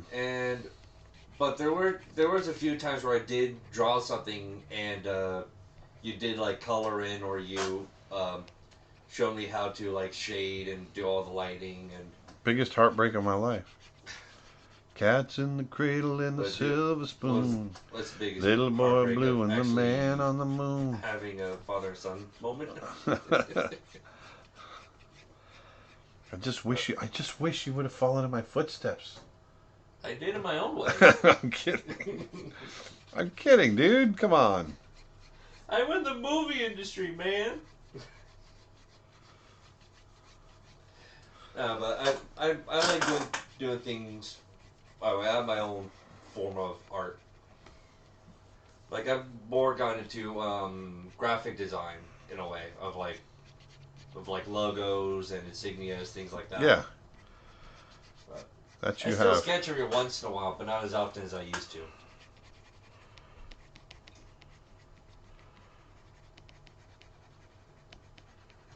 Why did you name Dustin Dustin? We hadn't dusted in a long time at the house, and it just came out. No, no. I had a cousin named Dustin, and we always called him Dusty, and I really like that name. That's really where it came from, and that's how we got his name. And my wife Karen, she agreed, and so Dustin became Dustin after we named our daughter Austin. And we became a rhyming family. Yes. Aaron, Karen, Austin, Dustin. Kendra Wolfer, right, says, adopt me, I'll walk in your footsteps. Lol. Does mammoth hair differ from modern elephant hair? I don't know. I don't know enough about it. I just know that I'm having fun drawing it. Well, how much do you know? Not much. Okay. Let's stay down here. Did you already answer those questions up there? Follow up on on a Photoshop window comment. You could use a navigator for a preview, but if you duplicate the workspace window, you can work on both. This way, you're not zooming in and out so much. Oh, I gotcha. Yeah, you know what? I like zooming in and out. It's the equivalent of me standing up close to my canvas or walking away, and I just like that. I know it's just me being old and stubborn, but hey, I have a right. It's my right. You ever get tired of drawing a particular animal? Kind of like the tattoo artists often don't like tribal art because it's overdone. No, not really, because I was trying to make it my own anyway, and so no, I haven't really run into that too much. Um, And plus, usually when you've done an animal enough, you usually do switch over to another. But you do go back to eventually. yeah, You just like to change it up a little bit. I'm going to try doing warm shadows just as an experiment. I'm going to try doing warm shadows over cool shadows here. Maybe you can have like a sunbeam come through to show for that reason. Maybe. Maybe. Warm shadows. Well, this is going to be really gray and cold. This is going to be like winter's coming. Winter's coming. Hey, fellas, you might want to get yourself some coats there because winter's coming. That feels interesting. I kind of like it. I always assumed it was because you were lazy and it pretty much, and it's pretty much the same spelling as his sister on the names. There is that. If you were to draw a person punching, one frame is the arm extended back, and another frame is the punch connecting. How many frames do you have to draw in between? Between the two extremes, I would say 3 at the most, depending on obviously how hard you want that punch to be.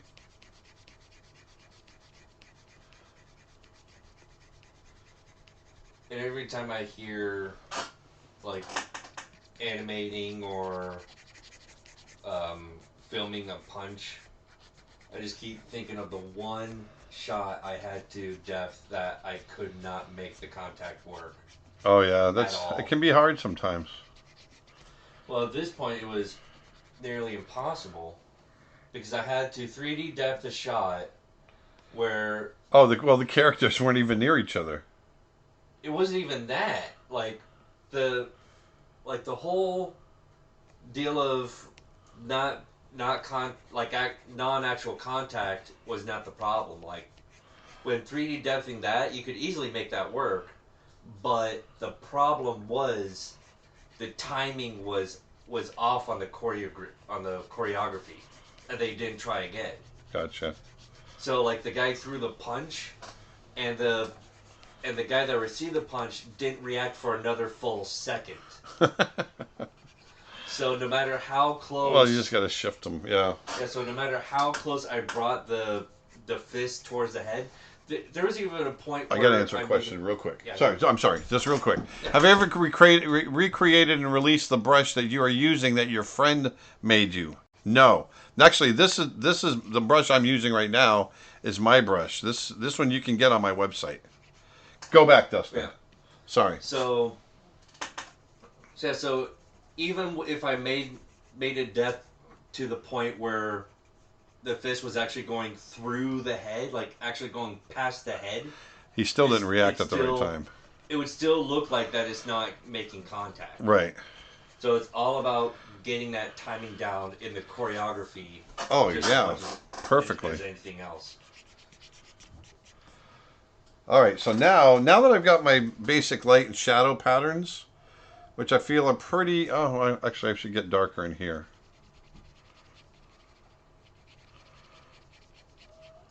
Am I working in the animation industry? No, I'm not. I did, though, technically speaking. Testically speaking. Testically speaking, yes. No, but technically I did in a way, but it wasn't through 2D animation or CG animation, which is what I call it now. I was a 3D depth artist. So if you ever saw a movie with 3D glasses, I would create that depth of field through a computer. That's the kind of animation that I did back then. And sometimes it was real nice and easy, and sometimes it was a pain, just like that punch scene. Okay, so what I'm doing now is I'm hitting some highlights. I'll try to finish this up fairly quickly.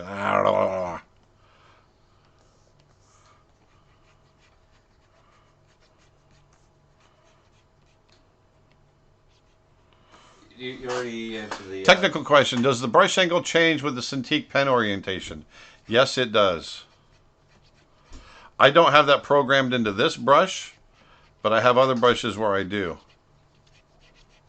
I know it's not art related, but is anyone looking forward to The Last of Us 2? I'm excited to see the background and graphics for it.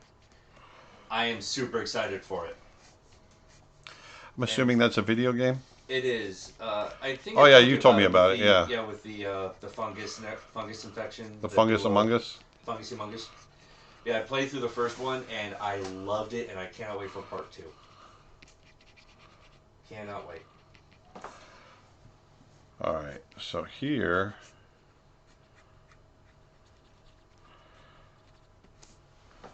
There we go.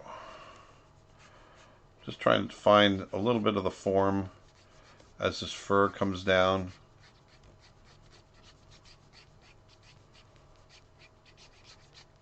You know, one thing that I personally noticed is that you've gone away for quite a while of not using any of your fur brushes or your realistic texture brushes. Like a photo textures. Yeah, the photo I've just been lately into just straight up painting. Yeah. Yeah, that's been my thing lately. Do you ever think of going back to that for a little bit, just to mix things up a little bit? If I do creature design, I use that a lot. A lot of photo bashing, a lot of, just try to get as much realism in there as I can get. Right.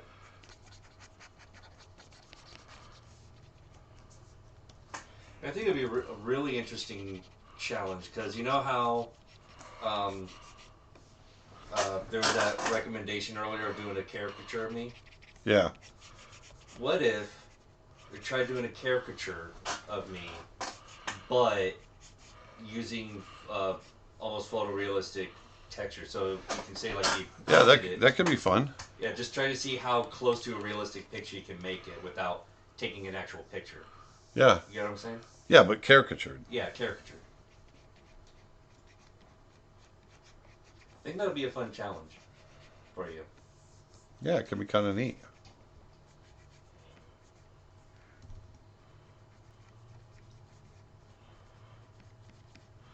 I would like that. I could take that challenge. Challenge accepted.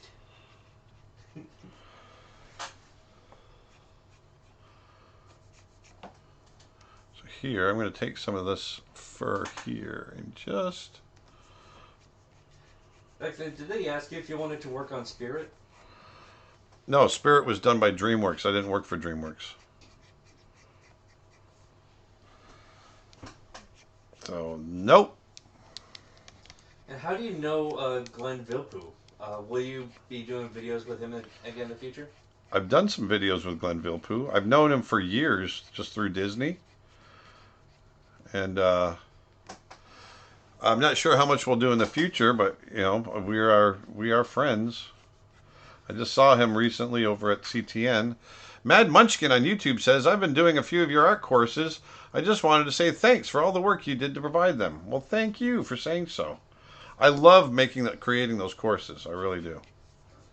How are you enjoying the 32-inch so far? I am so enjoying this. It is super... It's really cool. How often do you do sci-fi or fantasy creature creations? Say that again? How often do you do sci-fi or fantasy creature creations? Oh, I do them a fair amount. Not too much lately, but I do like to do them as often as I can.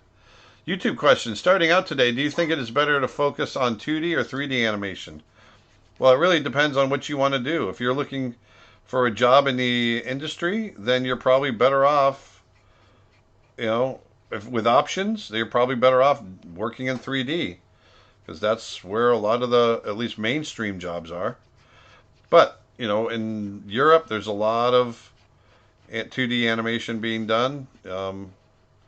Just depends on what it is you're looking for. I swear, every time I hear 3D animation, I'm thinking of depth animation, not CG animation. I know. So I personally call it CG animation because of that particular reason. Right.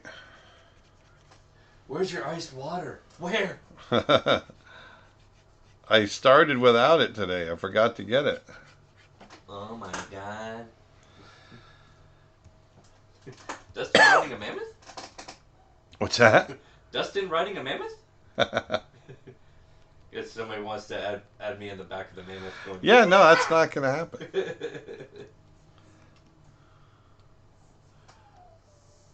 Oh, someone's upset out there.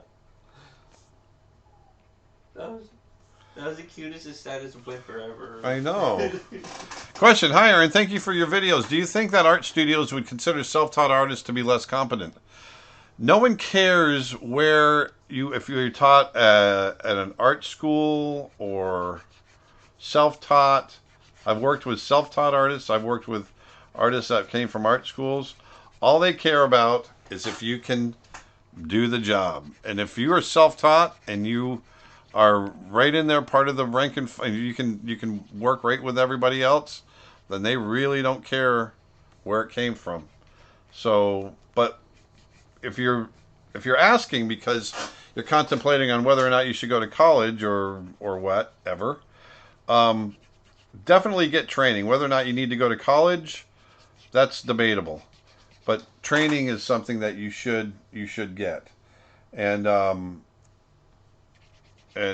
you know, you can get it through the internet, you can get it through college, you can get it, you know, in any number of different ways. But you definitely should get training. So I'm creating another shadow layer, going even darker, really pushing some of these areas back nice and deep. Question. The Steven universe finale aired yesterday, and the most amazing shot was animated by James Baxter. Do you know him? Yes, I know him. And do you have any thoughts on his animation? Somebody asked me this last week. I think James Baxter is probably one of the best. I think he is the best contemporary animator alive today. I really do. I've known him since The Lion King, and I just think he's absolutely incredible. Everything he animates is magic. And I mean that. Do you have any Irish blood in you? I haven't killed an Irishman lately. No, I don't. You know, I don't know. I think I do. I think I have a little bit.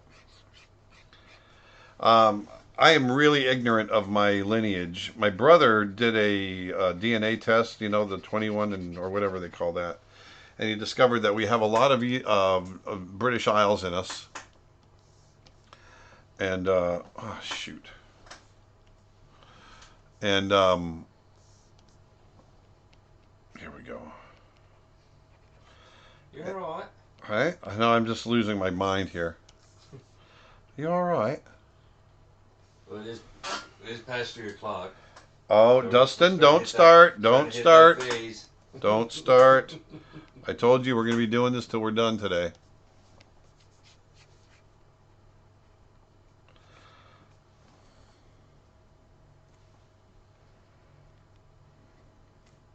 Aaron, I think you had said you and your dad had built the housing for your setup.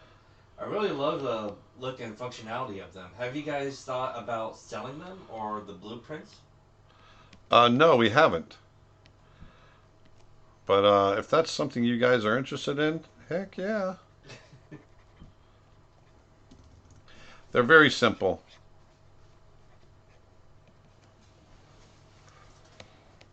Have you ever entertained the thought of maybe having your own 2D short film festival? You and your Florida buddies, definitely Ronnie, could be judges. One huge animation party of up and coming 2D animators. I think it'd be great. It's just it's such a hard thing to put on, and it's yeah. I mean, it's just it would be something really difficult to get going. But I mean, it's definitely something we can all talk about. I know what's going to happen. Nick's going to end up doing all the work because I'm worthless when it comes to that stuff, and I don't want that to happen to Nick. Can you talk a bit about selling your artwork? Well, I can talk a little bit about it. I mean, I've hold on one second. I want to get this in here.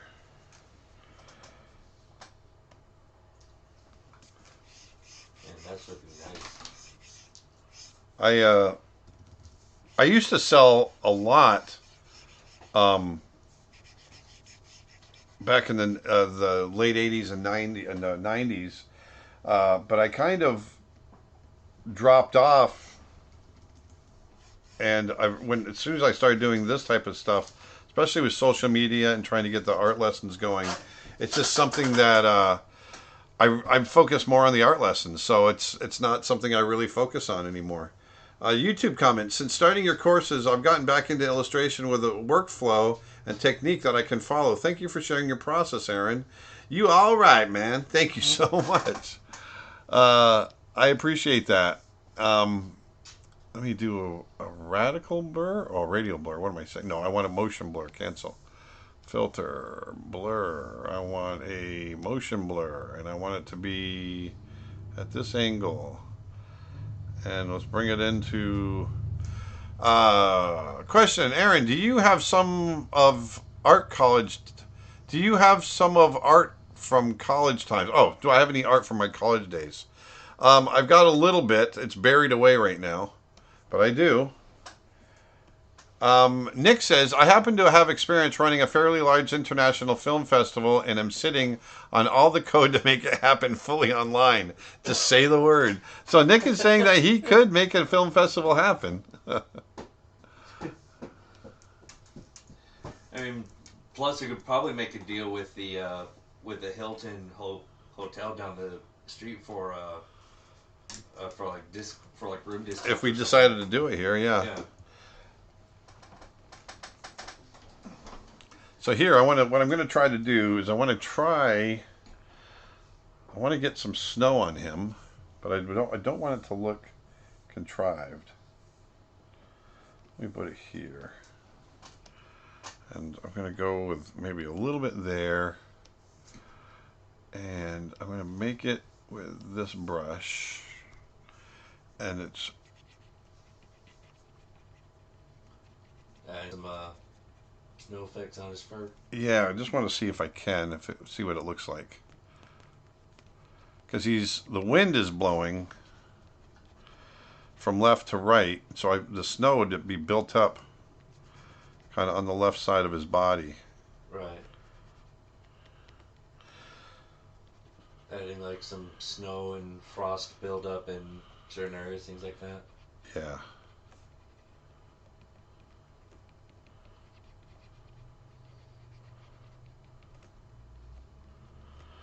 And I got to go in and add shadows on that.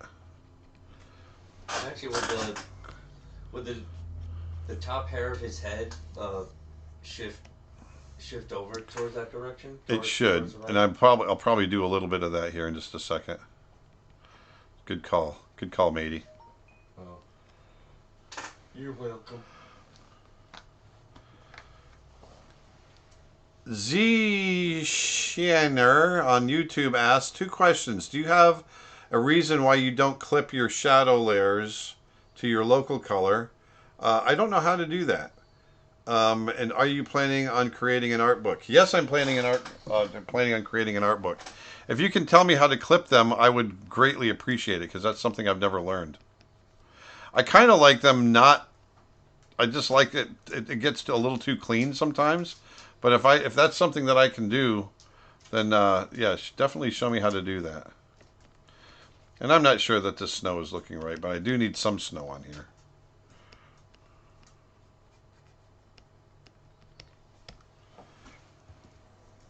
Should I go watch How to Train Your Dragon 3 tomorrow? Yes or no? Yes.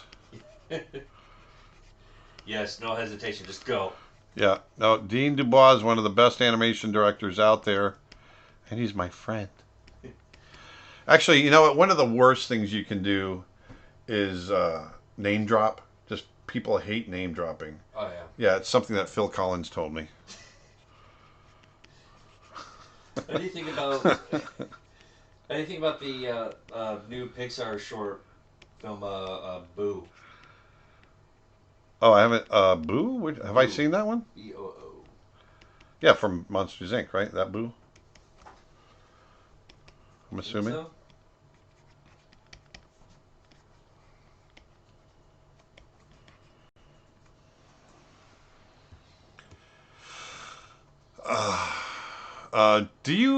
Twitch question, do you or did you have a piece of animation that you go back to as a means of reinvigoration? Not really. I don't know that I have that, anything like that. I mean, I have animation that I've liked over the years that I've done, but nothing that I don't think that I go back to.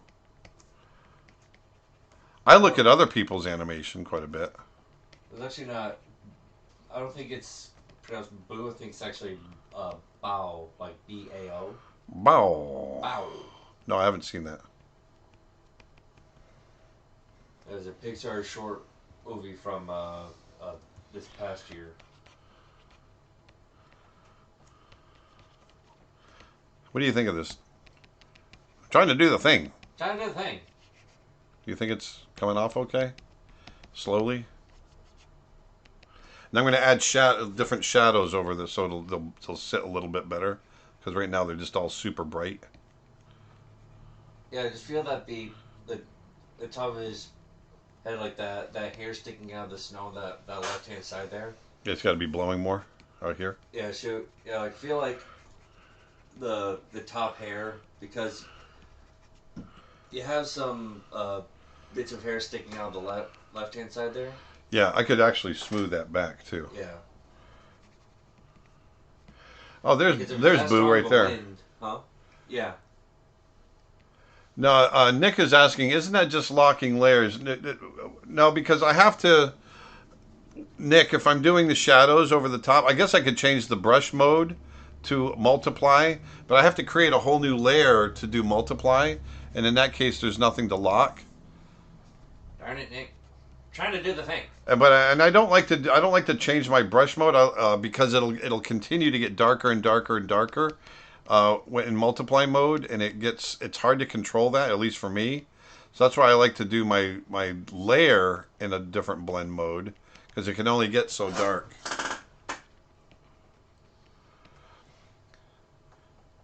Thomas on YouTube says, hello from Tanzania. All right, man. I'm assuming you're probably in Arusha, which I've been to before. I've been to Arusha. I loved it there. I went to Tarangire National Park, but I hit Arusha first. Yeah, I think this is coming out kind of cool. No reference, man. What do you think? Looking good. Not that that's something you should be proud of.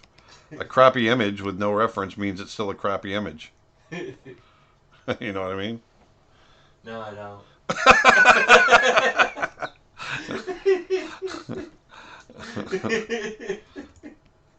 Weren't expecting that answer, were you? Follow up. He says hold the Alt button in between the layers and press the left mouse button. You can clip infinite layers on a single one, but you can't clip a layer on a clipped one.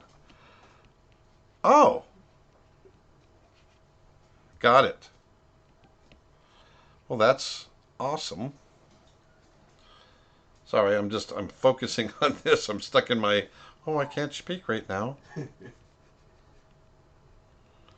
Mode. What do you think of that snow? I like the snow. Like the snow? I like adding the snow. Yeah, it definitely adds a lot of, I guess you could call it weathering to it. Mm-hmm. To it. I'm going to smear some of it. Smear. I'm going to smear it. Gotta give it a good smear. Good old Robin Williams. Ever pop up to Canada? The Western Canada, to be precise? No, I've actually never been to Western Canada. I've been to Eastern Canada quite a bit, being from the East, but I've never been up to Western Canada. No, me either. I've lived in the Eastern Canada in Toronto, but yeah, never went the other way. That'd actually really be a really interesting trip to take sometime. Kelly, stop it. Kelly, stop doing the thing.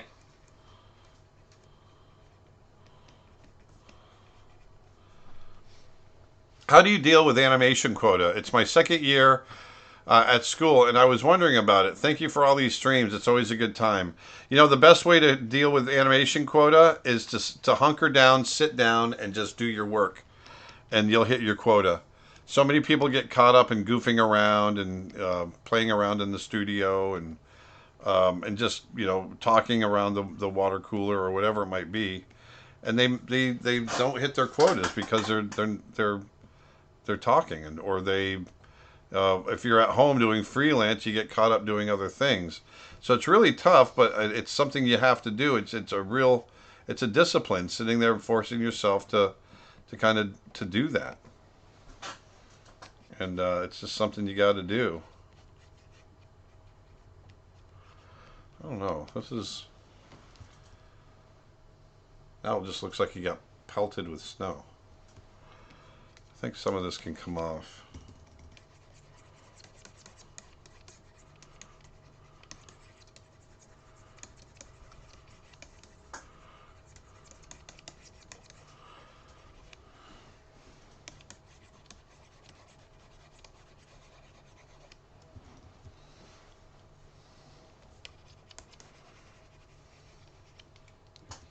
I haven't got any new questions yet.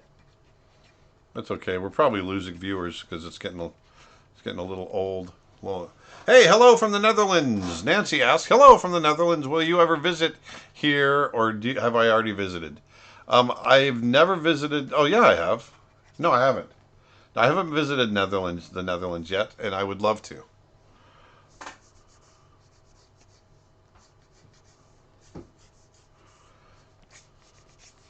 You know, I thought it was a really funny idea. One point, like past couple nights, I've been binge watching the Grand Tour, as I mentioned before to you before we started.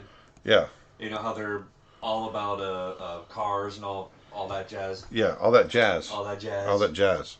I was thinking how funny it would be if we made a parody of that, but it would be starring you, Nick, and I. It would be like instead of Grand Tour, it would be Grand Artists.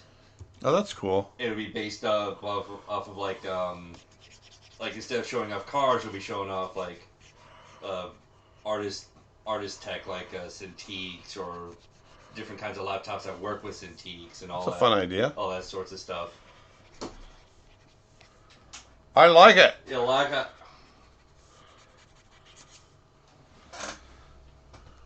I was just trying to build a conversation while we're waiting for new questions to roll in. Will you ever come to Austria? I would love to come to Austria. It's just a matter of, getting it to happen.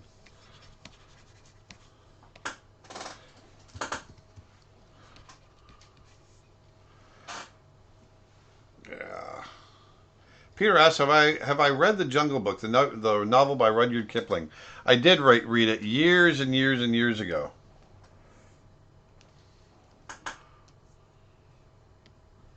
Do you ever use handmade textures scanned in to create brushes? Yes, I do. I've heard of that technique, but I personally never tried. I have not tried that yet. Man, I am just not digging. What, the snow effect? Yeah, I'm not liking it. Really? Not on the. Maybe it's the eye that's bothering me. I didn't like it on that eye. Yeah, probably too much on the eye. But Let me go back in. maybe try to add just not as heavy, but just like more like just some slight frost on the brow or something. Yeah, I'm gonna get in here and.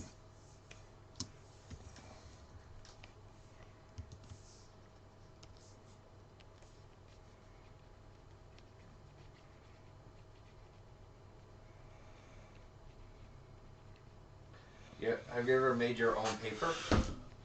My own paper. I have. I did it in college. I mean, I wouldn't say that I'm a paper maker. But I did. I did it in college.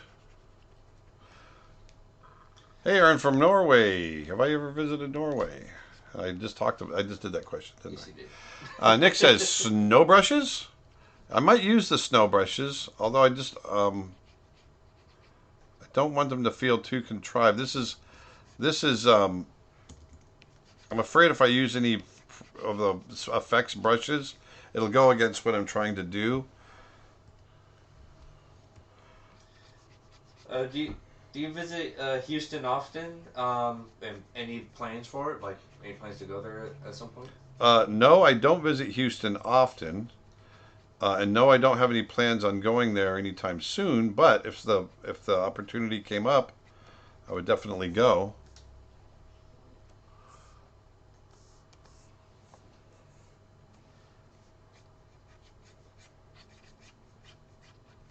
And how far into Texas is Houston? Is it closer to the east or is it? It's down southeast, and Southeast? near the Gulf, kind of. So it would be almost drivable. Well, I mean, yeah, I mean, we'd have to go around the Gulf, but yeah, it's almost drivable.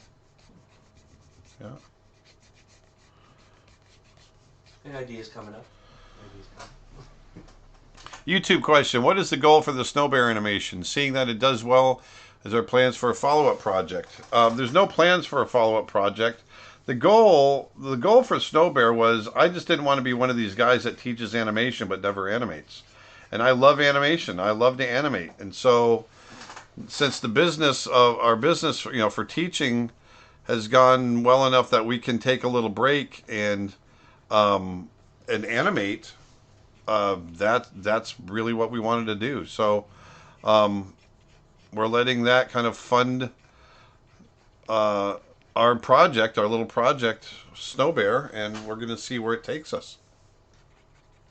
Hello from Colorado. And, Hello. Do you only use Photoshop, or have you ever dabbled in Sketchbook? I've dabbled in Corel Painter and Procreate.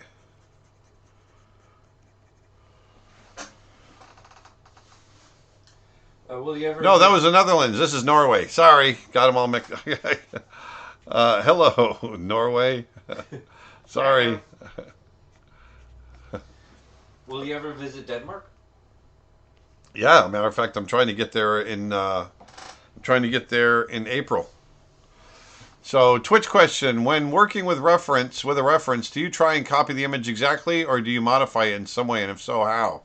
I never try to copy it exactly, ever, not ever. And I've always tried to modify it to suit the needs of what my, uh, there we go, suit the needs of my sketch or the image that I'm trying to create. So, um, you want your reference to work for you. You don't want to work for your reference. So that I rarely have reference that's exactly what I need for my the image that I'm trying to create. Rarely, if ever. Whoops, sorry about that, folks. Phone call. And so anyway, yeah. So just make that reference work for you. Sorry, I got caught up. The phone call screwed me up. That was my dad calling. I've seen the film Alpha, and it was the film I loved it. Yeah. We were just talking about that film last night. This thing's getting away from me. I'm losing my mind here. Yeah, it looks better without the snow. Honestly, because of all the rapid wind of snowfall in the foreground. It might not be that much on there, right? Huh? You're thinking there might not be that much on them? No, honestly, I was thinking it was working just fine the way it was before. Oh, without the snow? No, with the like snow. that? No, with the snow. Like that? Yeah. Question: have you ever seen Rover Dangerfield? It was a long time ago. It's such an old school, beautiful movie. It's not that old school. It was made while I was making movies. Peter asks, what is your least favorite Disney movie? It would be, what's the one with the... what movie? Made in 86. 86. Back to the Future? No, Disney. Disney. God, we were talking about this the other night. Not Outliner Company, not Black Cauldron. The Black Cauldron. Was that it? Yeah. Because what was the question again? It's my least favorite Disney movie. Oh. Black Cauldron's terrible. Really? It's terrible. Sorry, Disney, but you know it was. It was a really, really dark one too. For that era. Yeah.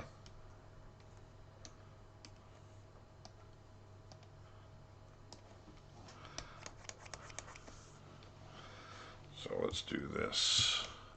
I'm just kind of noodling things now.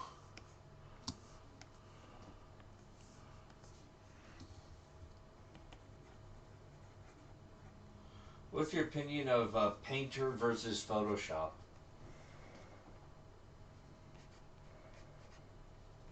I like Photoshop better. I mean, Painter's awesome, but I've used so much Photoshop in my years that I prefer it because I'm just so familiar with it. YouTube, Aaron, your dad's calling for payment for that stand. Yeah, he probably is.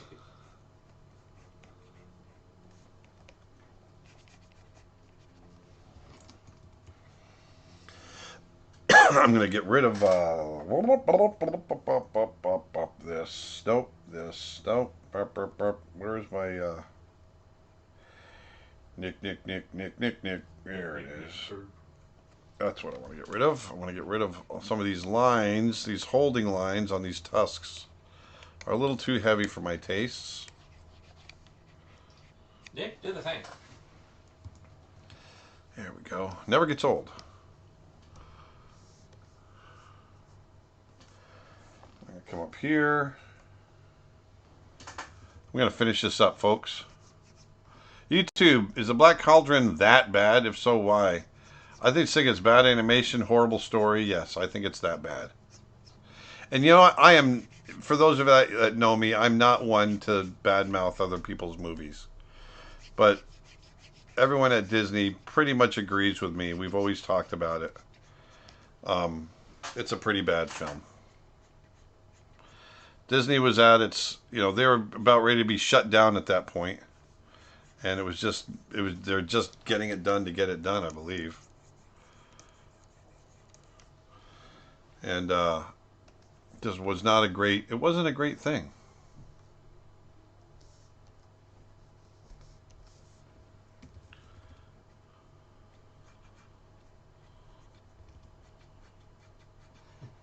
Do you like broccoli? I love broccoli. Freaking love Dunkin' Donuts. I love Dunkin' Donuts. You kidding me? I love broccoli. The guys here call me the king of Dunkin' Donuts, let me tell you. I love that commercial. Freaking love Dunkin' Donuts. Well, the biggest highlight of the day is in the morning going to Dunkin' Donuts. Is that sad? Yes, it's very sad. Yeah, I'm getting a little reflected light of his fur on the tusks.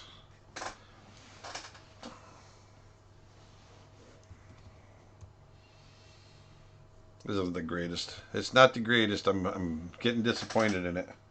Still want to get rid of some of that. I want to try a couple of other things to try that fur. I mean, to try that snow. We can finish this up soon here. We just want to try a couple of things. What happens if I... Sound like Crunk, more broccoli. More broccoli. Aaron, do you know who animated the slow rotation scene in Brother Bear when Kenai confesses? That would be Byron Howard. Byron Howard, and it may have been also... I'm just trying something here. Just look away. Look away.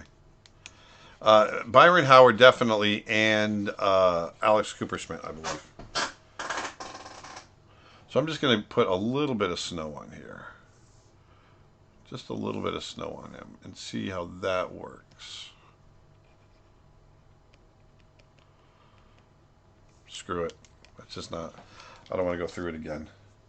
There, I'll stick with that.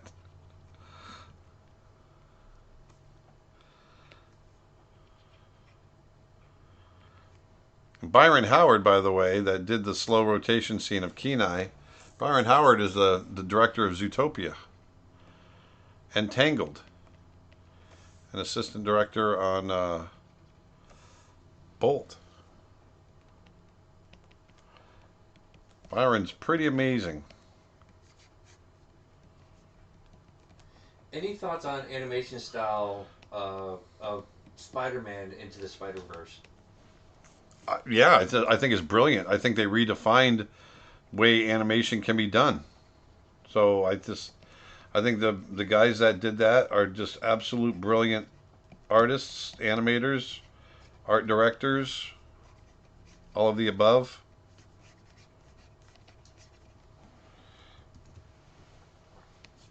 Have you worked in The Emperor's New Groove? I think that movie is so crazy that it's so funny. No, I never did. I didn't work on it. It was I was making Brother Bear at the time.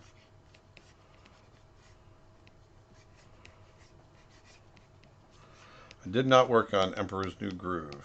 I'm going to finish this up really quick. Because we've been on this enough. This is my mammoth. Somebody wrote, I think Dustin should dress up as Jason Momoa for next Halloween and Aaron as a bear. Jason Momoa, yeah. You gotta, I don't know if I can pull off Jason Momoa, but you gotta I can pull channel off his, your inner Momoa. I can pull off his younger lazy cousin, Doug Momoa. Just walk out with the made up Aquaman costume. Hey, I'm Doug Momoa.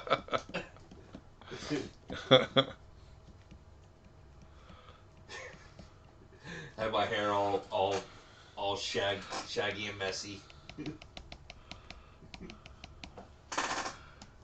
That's pretty fun right there.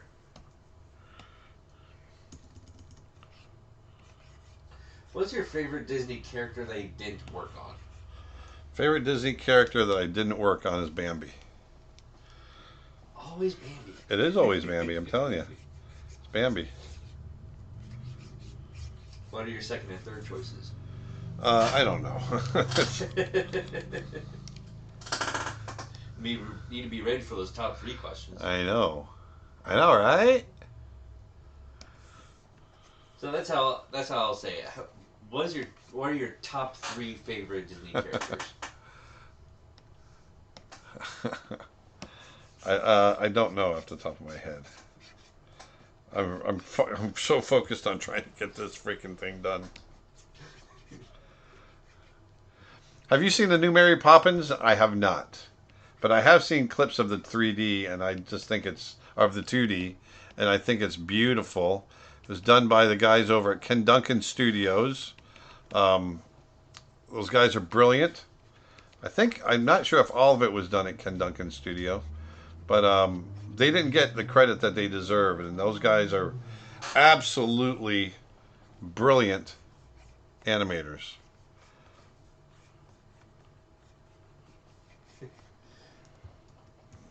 I wrote Jack Black as Jason Momoa. So, are you saying I should dress up as Jack Black as Jason Momoa? Is that what you're trying to say? Aaron, what do you think about special effect animation versus animated feature film cartoons on TV? I don't know. That's a weird question because that's like saying, what do I think about oranges and what do I think about bicycles versus bicycles? They're completely different things from each other. So I'm not sure I'm following you. Hey Aaron, what do you think about special effect animation versus animated feature film cartoons on TV? Yeah, I'm not sure I'm understanding your question there. I'm sorry. I apologize. I think the special effects is talking about like animating fire and smoke and all. Yeah, all versus that animated feature film cartoons on TV. Films or cartoons on. Right. So, but how do those relate to each other? Well, probably the question is about like animating the characters. Asking about visual effects versus animated features. Oh, Yeah. Okay, I see what you're saying. Sorry, sometimes I'm thick, and I don't make any apologies for that. Because there are nowadays where there are CG animated. No, I get it. I like them both. To me, if it's a good story, it's a great story. Then I'm there. I'm right on board. Just as long as it's a good story. I like Nick's slow clapping gif of Picard. Yeah, I know. What was that? What was that slow clap for though? Was it? It was. I think it was for the Doug Momoa. Doug Momoa.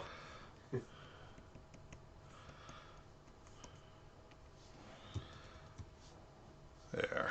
Well, this is about as good as I'm going to get. Not the greatest. It started out, I was really excited, and then I kept working it and working it. And working it and working it. Doing it and doing it and doing it well. But I didn't do it that well. Let's see here. Doing it well. Get a little darker down here. Let that fade out just a bit. No, I think they're asking about... It's the same thing. And let's put some... I want to put some right behind him. I'm going to put some more snow effects behind him. Hello, just joined from Australia. What did I miss, and how did you come about this painting? Well, you missed it all. You missed the entire thing. It's over. Have a good night, everybody. This was suggested. Someone we wanted to demonstrate the new Cintiq 32, Wacom Cintiq 32. So we thought doing a giant mammoth, because the Cintiq is mammoth. We thought that would be fun. So that's how we got into this. I'm just adding some snow effects here in the background. YouTube question: what do you think of oranges versus bicycles? Well, oranges are nice and tasty. They keep you alive while in the meantime, you ride your bicycle. Bicycle. Bicycle. I want to ride my bicycle. Has anyone seen Bohemian Rhapsody? Because I saw it the other night and I loved it. Question is, have you ever drawn a dingo? You ever seen a man eat his own head? I guess you haven't seen everything, have you? You haven't seen everything.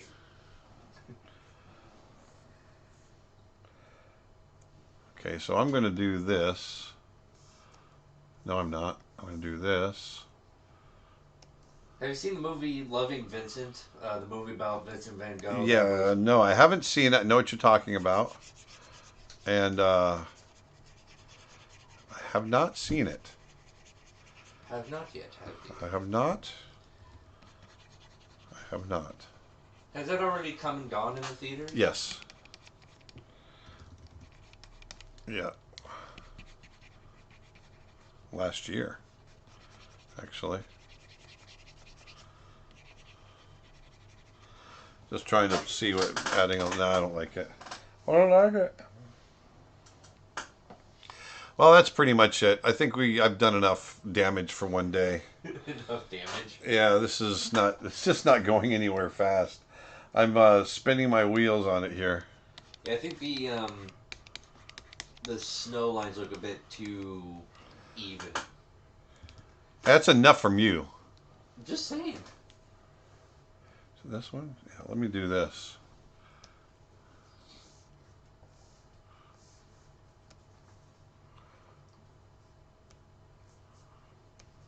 Oh, that helps a little bit.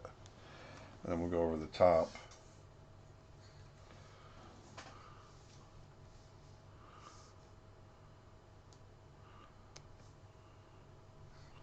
So a little bit, a little bit. Just a little bit. A little bit. Just a little bit. Okay. You know what could help too? I'm going to do this.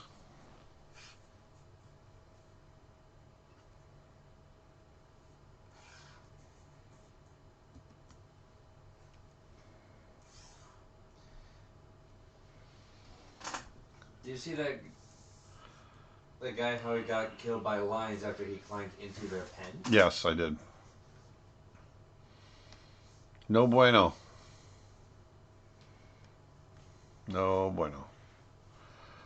I remember the craziest video I've ever seen. It wasn't even at a zoo or anything. It was out on the wild. I think it was in India. Yeah. And these villagers on the back of these elephants were trying to drive away a tiger that was. Yeah, boy, that sucker just jumped right up there. Yeah, because they were in the tall grass, and it, like, at one moment it was a good 100 yards away, like football distance away. Yeah. And then, like, a couple of minutes later, all of a sudden it popped out of the bushes, like, I know, it was right there. 20 feet away from the elephant, just pounces out. Like, holy crap! Yeah, that guy got pretty torn up too. Yeah, I think even the elephant itself got pretty wounded. Like, I think its ear got ripped a little bit. And, yeah. So what I'm doing here right now is I'm taking my smudge tool and going in and just softening a few areas, losing edges, especially on, like, Matt on YouTube says Freddie Mercury riding the mammoth. I want to ride my mammoth.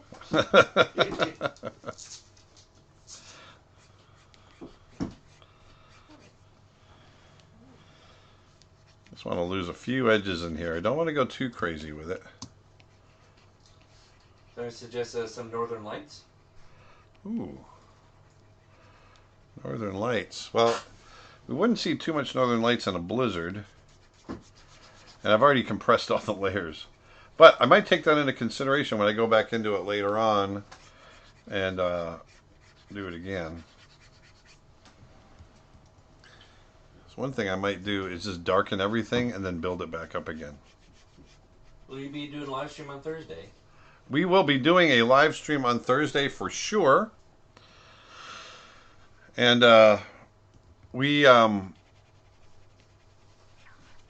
are going. I think we're good for the whole month. I got to take off on Thursday the 31st, so we're going to be good all the way up until Thursday the 31st. At which time I am going to Montana to photograph grizzlies and mountain lions in the snow, along with wolves. So that's what I'll be doing. In the Black Cauldron, did you at least like Gurgi? He was animated by Andreas Deja. I did, and that's the Andreas. I think was the first guy on that film to get 1,000 feet animated.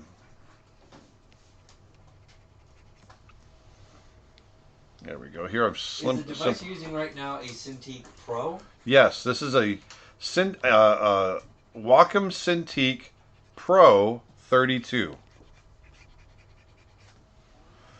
So here I'm just softening edges to get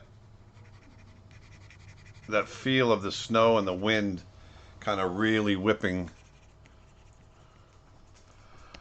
and just so that everything doesn't have the same type of detail. The Gertie animators were Andreas Deja, John Lasseter, and Glenn Keane. Yeah, so he says, this next time draw the Dustin caricature. Yeah. So Thursday will be caricature day. Well, there we go. That might be something we can do. I don't know if I've ever done a caricature of you before, have I? No. Well, you did do that, I have a hard time drawing people that are close to me. You drew that one concept for the art story that was loosely based off of me. Uh-huh. But I don't think you've ever done like a direct caricature of me. Gotcha. Yeah, I remember Gertie. There he is, Gurgi. Nick sent him to me. That would have been right around the time Nick would probably saw it in the theater. He was probably the right age.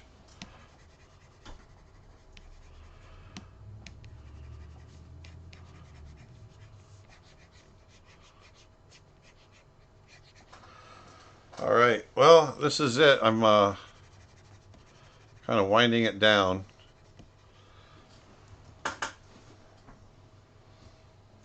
This is not so good. Not happy with this, guys. Kind of got away from me a little bit, but I'm okay with it. It's not horrible, but it's definitely, darken up a couple of areas in here.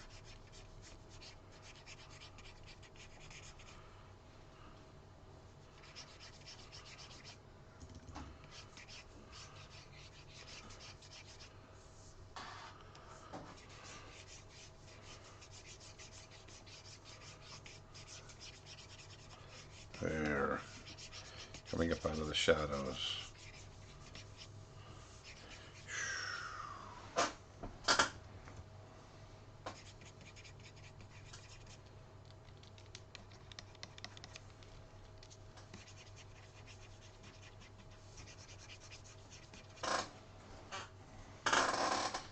Ba-boom.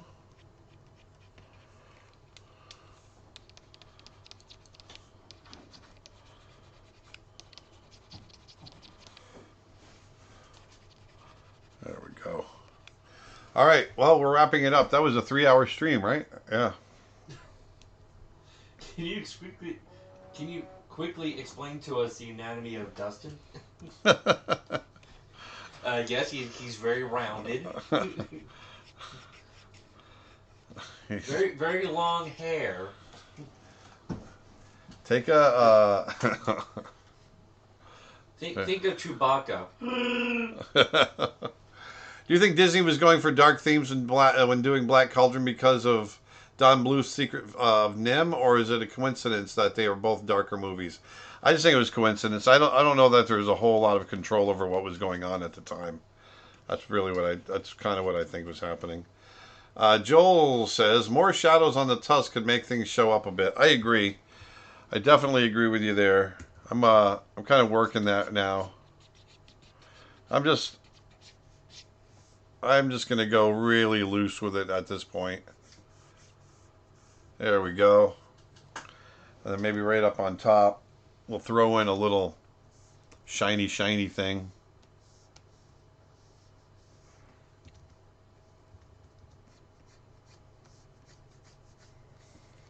I can't put my cart away since one wheel fell off into the snow. Well, best to get it there.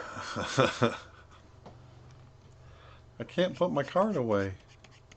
I locked my keys in my car and I can't get my family out. Okay, one last thing I'm going to do. I can't resist now. I can't resist. Just hitting tiny little details.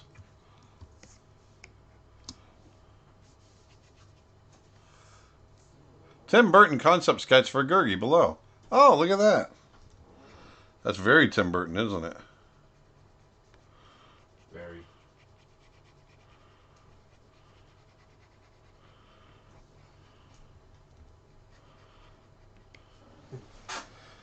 Sal Serrano writes, Aaron, draw the thing. Who did that? Sal Serrano. Oh. S-A-L.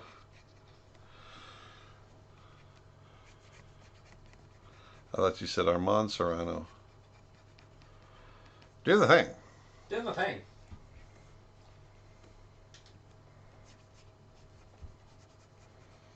This was kind of fun, actually. I take it back. I had fun drawing this. Didn't come out too bad. Once again, no reference, right? That was the challenge. No reference. So it was kind of fun in that respect. Yep. Painting a mammoth, which I don't think you've done in a while. Or I actually don't even know if you ever did. I don't know that I've ever drawn. I know you drawn elephants for Timbo. Yes, sir. But not mammoth. And the fact that you managed to pull this off without reference. Reference. Viva la reference. And usually you would have like at least 3 or 4 different pictures of reference. Oh yeah, always. Never underestimate your need for reference. Always. The force will be with you. Always. Hello there. These are not the joys you're looking for. Alright. Hello there. Alright, so I think maybe a bit darker patch on his forehead. Like there should be a tiny dip in there. Oh yeah? Someone just say that? Yep. I think I agree with you, actually.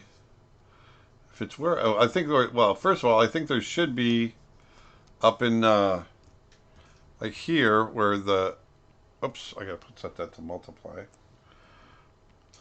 Right up in here, the fur should look like it's going under, and then right under here.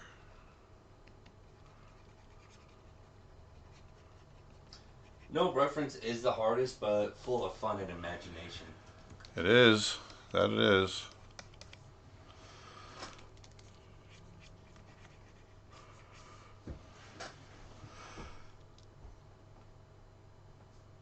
Twitch comment, put some beauty back in the world. I've done enough damage for today.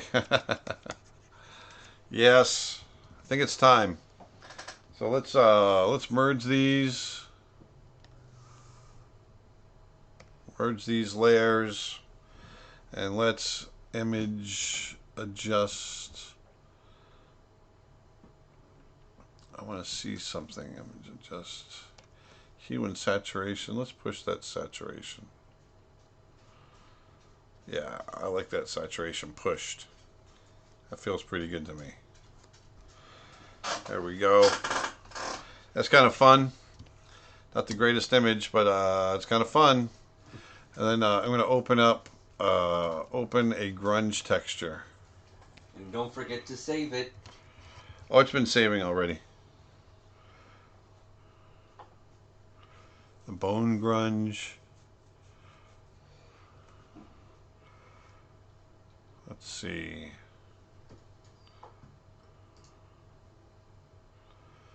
Baby dragon. Baby dragon? I heard of Viking goat.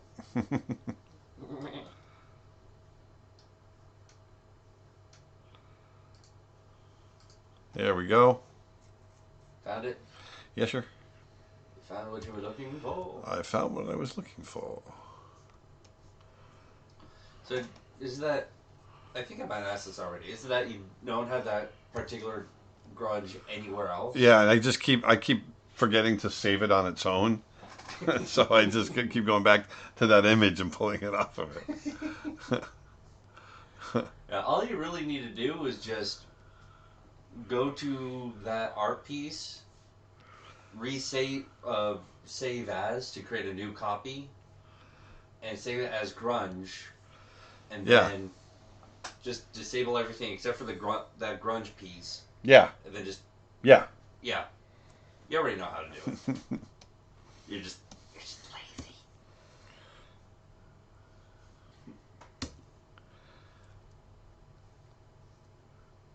Watch this. We're going to change the hue, make it a little cooler. There we go. Got it into the blues. There it is. It's got the blues. I got the blues. Bam, bam, bam, bam. Oh, my blues. Hey, David on YouTube asks, your brush pack, since you're left-handed, are some of the brushes geared to being left-handed? Nope, they are not. Should a right-hander change the rotation of some of the brushes? You shouldn't have to. Hopefully you shouldn't have to.